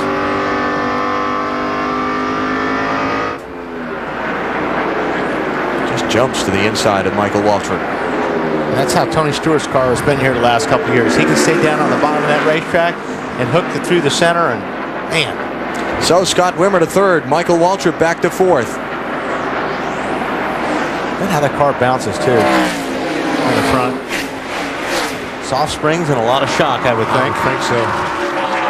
Now Wimmer will jump up there and challenge NEMECHEK for second, but we're going to take our final commercial break under green flag racing here. So when they start with these final dash and splash stops on pit road, we'll be back for them live at Homestead.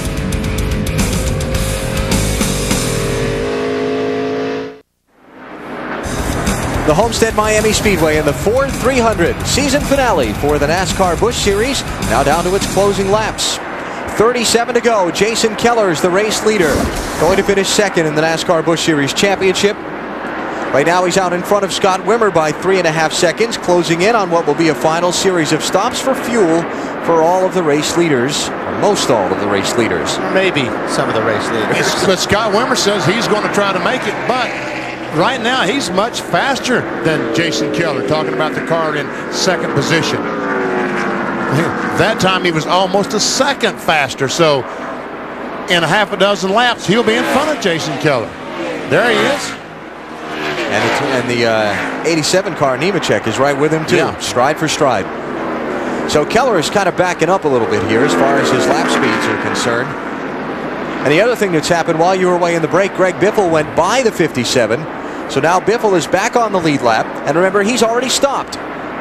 And he's fast right now with those two fresh right side tires. Here's Biffle going out of the frame to the bottom. As we check back now from the leader, Keller, to second place, Scott Wimmer. And look how much faster that Wimmer is than Jason Keller. 2 miles per hour. Oh, he's not even the fastest car. I was going to say, if they go all the way down to 17th, Biffle will be the fastest car. By almost a second a lap right now. It's interesting because we've whittled down the number of cars on the lead lap now a little bit. If the caution comes out, everybody's still got a set of tires they can change onto the yellow. So they'll all come in, put on fresh tires, and have a real scrap to the finish. If it goes green, some people are going to try to make it. Some people will stop. Biffle's way back there, a little less than a full lap behind. He's good to go to the finish. It could get pretty wild.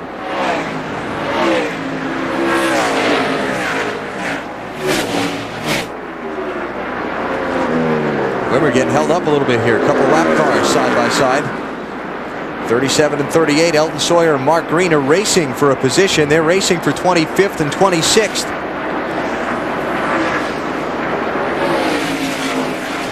Car. The 23? Yeah. You know, he looked that way last week at Phoenix. We were up in the booth. You were out there competing against him, but he looked about that good last week. No wonder you couldn't catch him. No wonder you couldn't catch him, huh? You know, there's Hermes Sadler, and Matt Yoakum was telling us during the commercial break that Angie, his wife, is in the hospital up in South Boston in labor as we speak, about to have their third child. Did I get that right, Matt? Benny, this afternoon on the grid, I talked to Hermes Sadler, and he looked awfully nervous. I said, "What's the matter?" He says, "Right now, I just got a phone call that my wife, Angela, has gone to the hospital in labor with their third child." He said he won't know until the race is over whether little Cora and Haley have a new baby brother or a new baby sister. He's hoping, though, that she holds off until he can get home to be there for the birth. but he's not having a great day on the racetrack, but I'm sure by the time this race is over, he's going to grab his cell phone and feel like a champion. And I said South Boston, obviously Emporia, Virginia. That's right. Thanks to Marion. So Hermie Sadler running in 30th place now, a couple of laps down to the race leader. Well, as Matt said, although his racing day won't go that well, it's going to be a great day for Hermie away from the racetrack, and we wish Angie the best with the proceedings.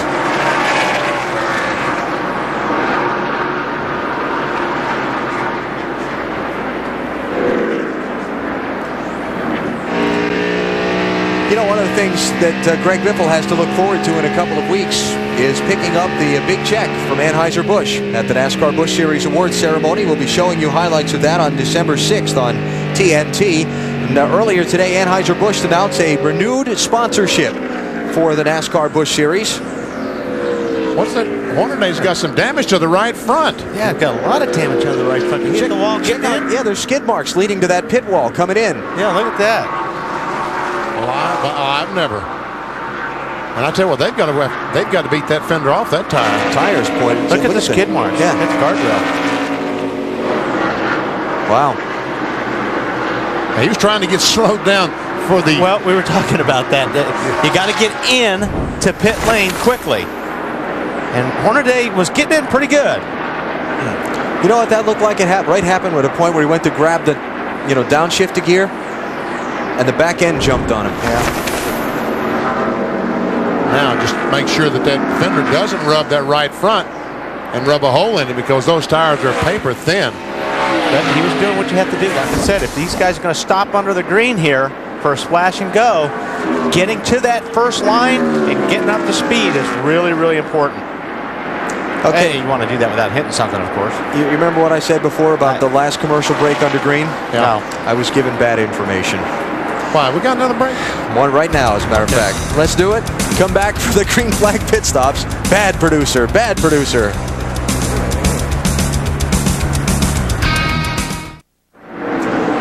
.25 laps to go in the Ford 300 at the Homestead Miami Speedway. New leader. Scott Wimmer in his Pontiac trying to spoil the manufacturer's party. Just took the lead away from Jason Keller in the blue oval car. Boy, is that 23 been flying. Oh, he is so fast. And the booty told me he was going to be that fast. And this was just seconds before we came back from the commercial. Turn 4. I mean, Jason Keller got in the corner as a little bit, probably actually too deep. Couldn't keep the car on the bottom. But he could, Scott Wimmer. And how many times, look at this. Watch this left front. Watch that. Where's the lug nut? Where's the lug nut? There's another lug nut missing. There, he finally picked it up. Look at Bill Davis there. Oh, man. That was with 86 to go. Wimmer was running third at the time. He fell back to 12th. But on the first pit stops on lap 22, he made 2 pit stops. Restarted the race 32nd and 34th. That's twice he's fought his way through these cars. Yep. Now, does he have enough gasoline on board to see the checkered flag without stopping? Good question.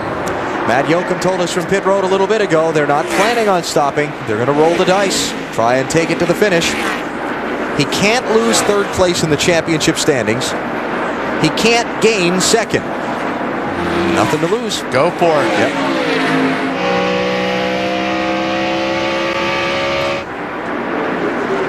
Now the question is, can anybody else make it to the finish if Wimmer runs out? Here's Hamilton Jr. rallying back late.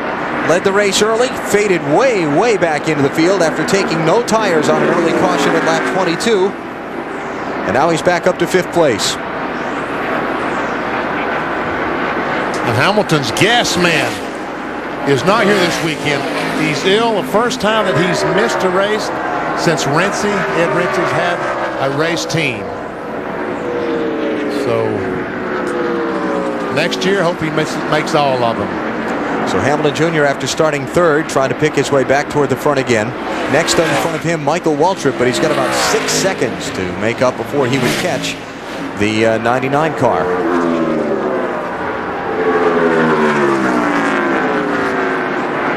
Hamilton Jr., one of those guys who's had an up and down season. Looked like May and into June he was just going to be on fire. Had that great run at Richmond, lost out on the win late when the fuel pickup problem. Thank you. Didn't pick up enough fuel. Then won the race at New Hampshire on Mother's Day weekend. Just not been consistent enough to contend for the championship. Their average finish this season, 16th. He had climbed as high as 5th in the championship at one point.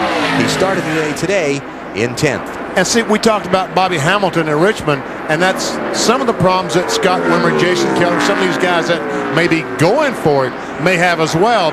They may have fuel in the tank, but not be able to pick up that fuel. That's what happened to Hamilton Jr. at Richmond. Back to Scott Wimmer. One of those we can look toward to contend for the NASCAR Busch Series Championship in 2003. Matt? Yeah. You're on, Matt. Well, down in the one pit, Jimmy Spencer, we told you they were not going to be able to make it on fuel. They're going to come down, take on 2 tires, and top him off with fuel. Meanwhile, while the one pits, the 23 team is looking on. Booty Barker, the crew chief, Dwayne Krieger, the car chief, and Bill Davis, the owner. Heavy consultation. They finally told spotter Rocky Ryan, keep us posted who pits and who doesn't. We are very close. We're leaning to possibly having a pit for a splash of fuel. Pins and needles down in the 23 pit, hoping to hold on for another win. Jason Keller's still right there, too. Well, I think that Wimmer, once he got in front, Wally, just backed off. Yeah. It's okay, I'm going to try to save all the fuel that I can.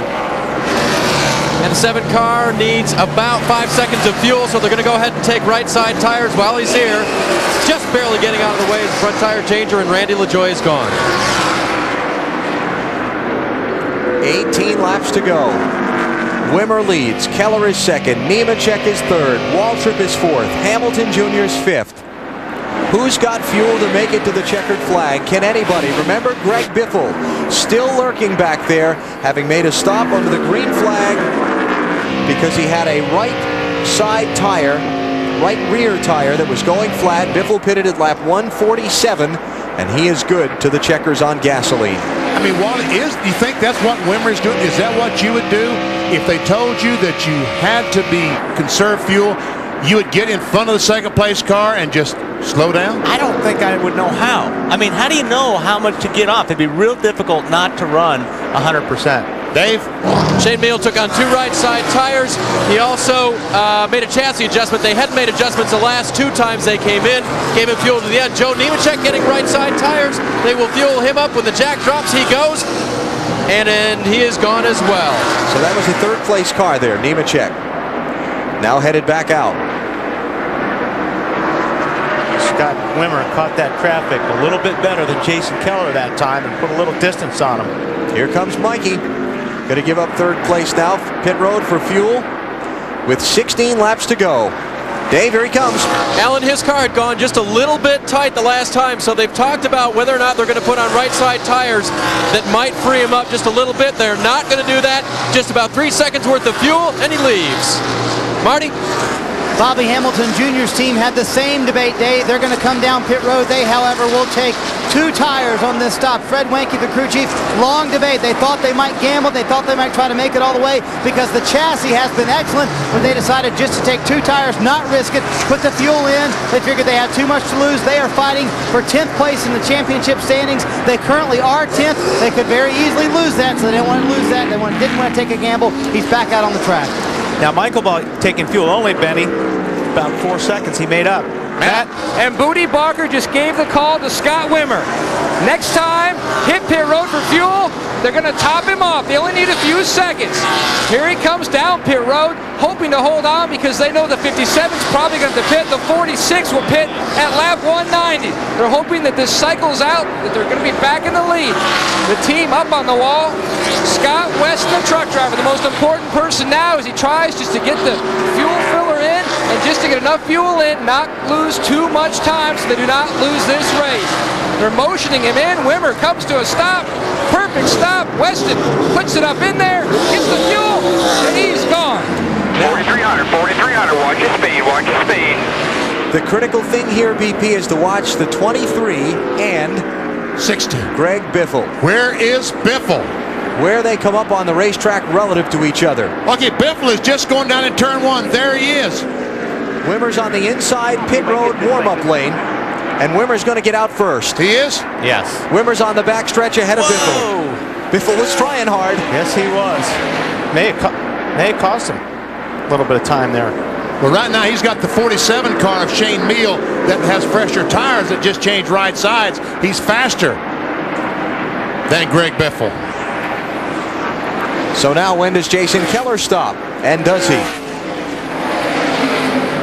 Other lead cars coming in. Jeff Green, Ashton Lewis topping off the fuel, but you see Jason Keller off turn 4. Another lap onto the green.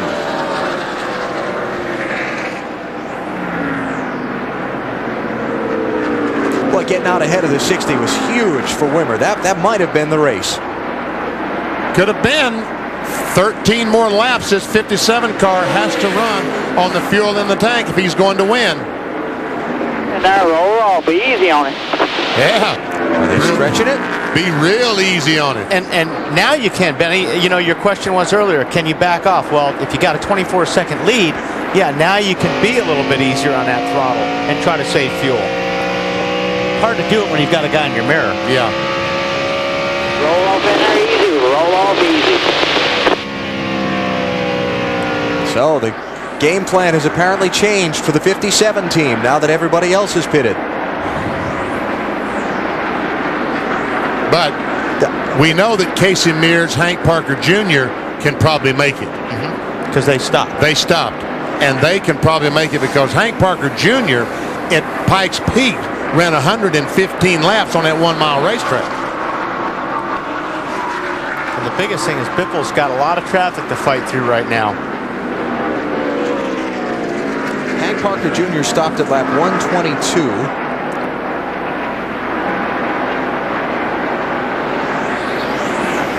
But I don't see Casey Mears having stopped since 114. Well, they told me they could have run 125 miles at Pikes Peak. Talking about those 2 Dodges. That's your margin. Easy in, easy out. From Wessel Motorsports, so we'll see.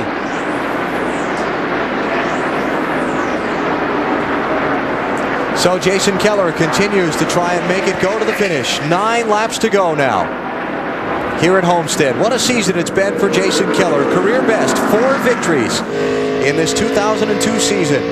Picked up wins at Rockingham, Talladega, Richmond, and Nazareth. He'll lose out on the championship because he had 1 more race than Greg Biffle that he had a poor finish. What about it, Matt?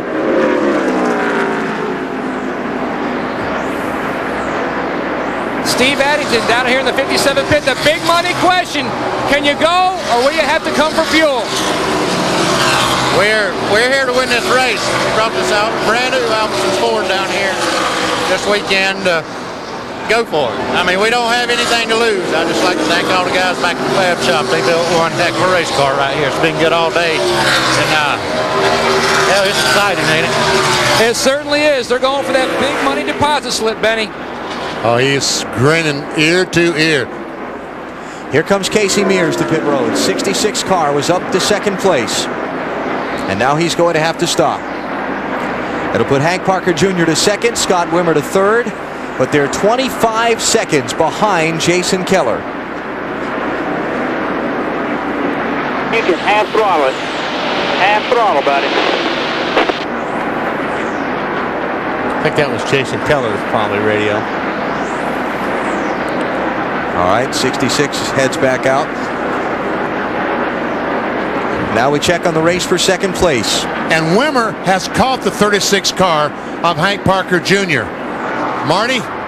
If Jason Keller runs out of gas, BP, and if Scott Wimmer does not pass him, Hank Parker's team thinks they can make it all the way. Their calculations show they are 0.18 laps short. They're going to go for it. They've won it on fuel mileage before. I don't think they can keep the 23 car behind them. No one else has been able to do it. Yeah. And so, Wimmer knows he's got to get by him. This is his only shot. Yeah. Wimmer has worked his way back up to 3rd spot. Greg Biffle back up to 4th. Put me inside Jason Keller's car. You got a 23-second lead, 5 laps to go. You know you need to save a couple laps of fuel. Can you say that much? Well, yeah, I think you can when you have that kind of a lead, because you can roll off the throttle and be real easy with that throttle. You've got 6 laps to go right now. Yes, he can save some fuel. Will it be enough? I don't know. That was 4th place that just changed hands. NEMECHEK by Greg Biffle.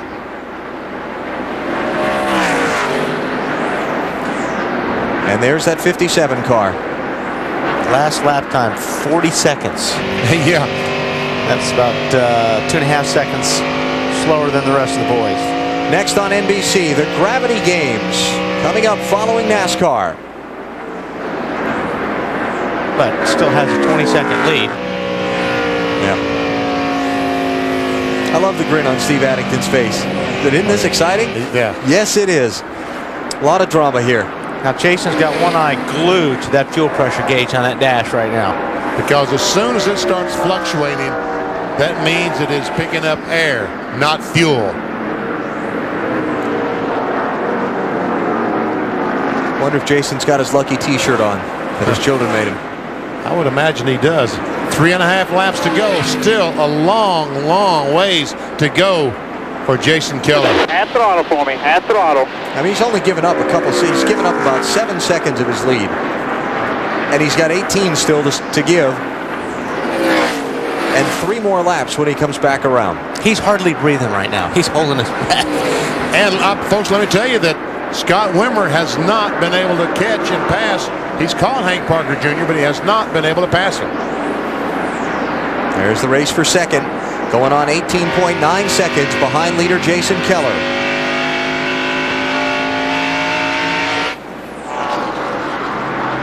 Passing Elton Sawyer's car, 37 machine. Running back in 21st place, couple of laps down to the race leader. Look at that. All 4 tires right underneath that yellow line. Oh, he's taking a look. Try to get him loose off of 2 here.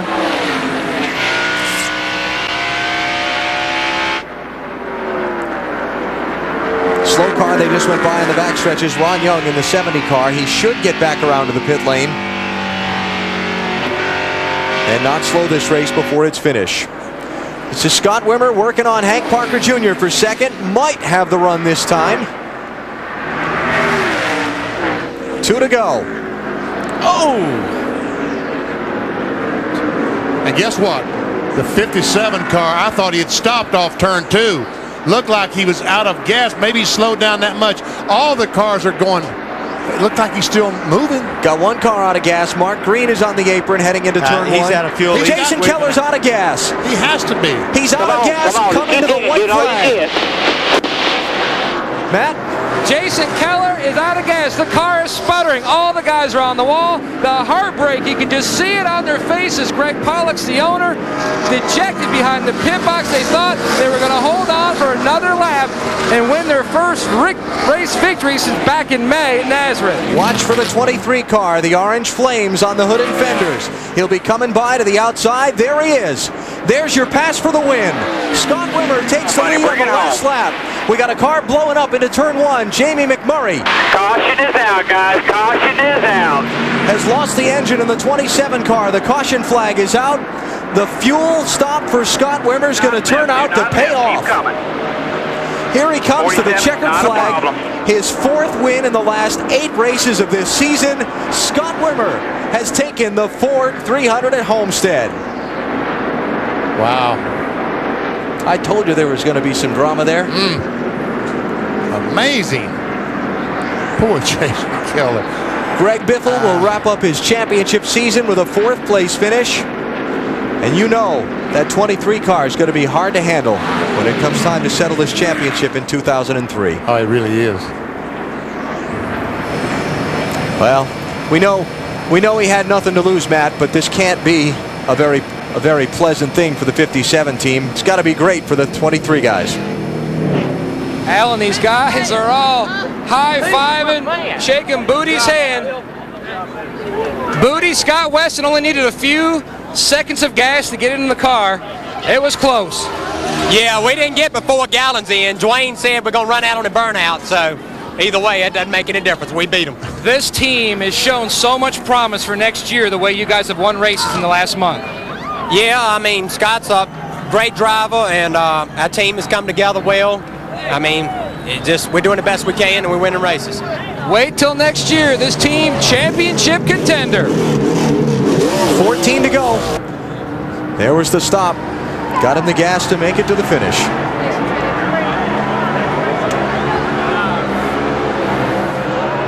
See, Booty, I tell you what.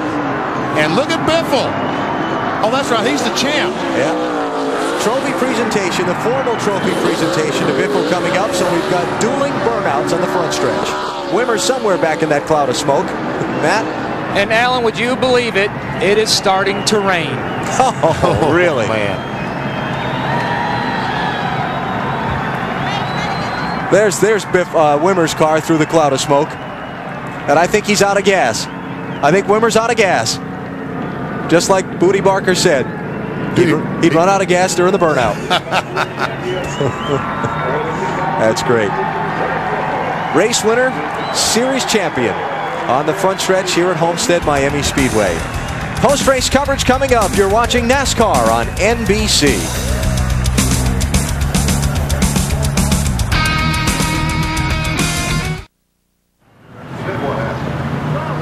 Back with you at Homestead, where the race is now complete. 200 laps completed, but on or about lap 198, Jason Keller noticed his fuel gauge starting to show signs of giving up. Jason, tell us about your decision to stay out and not to come in and top off. Well, we came to Homestead to win the race, and we were close. On long runs, the 23 car was better than we were. We were a little bit better on short runs, but we didn't come here to run second. We told everybody that this week, and we proved it. It just fell a lap short. You know, I came and took the white flag, but we couldn't get the win of championship, and we couldn't finish third, so we had nothing to lose. And it's probably the entire Albertsons team. It's a brand new car, and I'd like to say hi to Deb and the kids back home. We had nothing to lose, so we gambled. After chasing for the championship for so long and not getting it, you really wanted to come away with a win, didn't you? We did. I wanted to be on the front straightaway today with Greg Biffle celebrating a win, but it didn't work, and now it's raining, so it could have rained 10 minutes ago, but we just need to fight hard going into next year and do our best. All right, let's go up to Barney Snyder. 26-year-old Wisconsin native Scott Wimmer in victory lane again for the 4th time in 8 races. He came to Bill Davis Racing as a hot shoe from the ASA Series, and he has been so impressive here in the second half of the 2002 season. Awesome is the only way to describe how Scott Wimmer has been in the last few weeks. Wow, if you could capsulize this second half of the season, Scott, and run it every year, I think you'd be in good shape. Yeah, what an awesome end of the year. I got to thank Bill Davis Racing. You know, we don't have a sponsor, but we got a lot of people that help this team out. Winnebago, Gold Eyewear, Simpson Race Products, Remington, Natural Fresh Water. Everybody helps us out a bunch, but I'm real proud of these guys. Thank the Lord for a good, safe day. Keeping the rain off us, too. An up and down day on pit road for your guys. One time they put you back in the field, but they did it when it counted, got you on the track with the right amount of fuel. Yeah, that last pit stop we just had a lug nut hanger or something like that, but you know, these guys, they rip them off every week, and I'm real proud to be with this team, and just thankful we got the gas in there when we needed it. It was close. Feel a championship coming on? Oh, hopefully. You know, we're going to try for it. Bill Davis is quite a car owner. I'd sure love to give him the championship. There you go. For the 4th time in 8 races, Scott Wimmer in victory lane. Here's how they ran today in the Ford 300 at the Homestead Miami Speedway. They put some gasoline in Greg Biffle's car, and he's coming back around for the Champions presentation, which you'll see in just a few moments. Scott Wimmer, 4th win in the last 8 races. Biffle came back my flat tire for 4th. Rende LaJoy finished in 6th. And Jason Keller wound up 15th. Shane Mill, first car lap down. The Sauter boys, 18th and 19th. Mike McLaughlin ends his run with Joe Gibbs in 20th place. And there's a name you'll hear some more in the future. Martin Truex Jr., 23rd. Steve Grissom, 31st today, former series champion. A lot of drivers failed to finish. 10 cars not running at the checkered flag, including Todd Bodine and David Green. Involved in an accident, though they retired for separate reasons. Green as a result of the wreck, and Bodine as a result of engine problems. Championship standings, none of the top 7 positions changed hands on the final day. The gap ends up at 264 between Biffle and Jason Keller at season's end. When we come back, the official trophy presentation to NASCAR Busch Series champion Greg Biffle. You're watching NASCAR on NBC.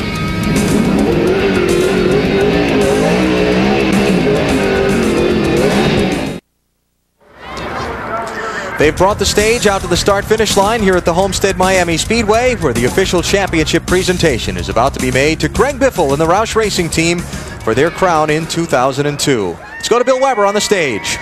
Well, thank you very much, Alan Bestwick, here on the stage, just across the start-finish line with the 2002 Busch Series champion Greg Biffle. And to begin the presentation, let's start with NASCAR President Mike Helton. Mike. Greg, on behalf of everybody at NASCAR, congratulations. You're going to be a great Busch champion. We're proud of you. And you did it in style, and we look forward to your reign next year. Thank you. Thank you. It's always, like always, it's a pleasure racing NASCAR Busch Series. Looking forward to racing Winston Cup next year. It's been a fantastic season for all of us. Just wish, I thought maybe there for a while we'd be in Victory Lane here celebrating the Busch Championship, but got a flat tire there. But the guys did a wonderful job today, wonderful job all season. And I just want to thank everybody that's made it possible. And now the official presentation of the trophy from Anheuser-Busch, the director of Busch Marketing. Greg, on behalf of Busch Beer, I'd like to congratulate you, Jack, Randy, and the entire number 60 Granger Race team for winning the 2002 Busch Championship. Congratulations.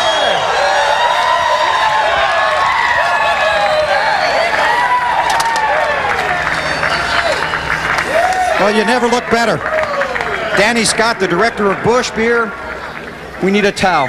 Hey, congratulations. It's a tremendous road you traveled to get here, Greg. I know this moment means a lot to you. Yeah, it really does.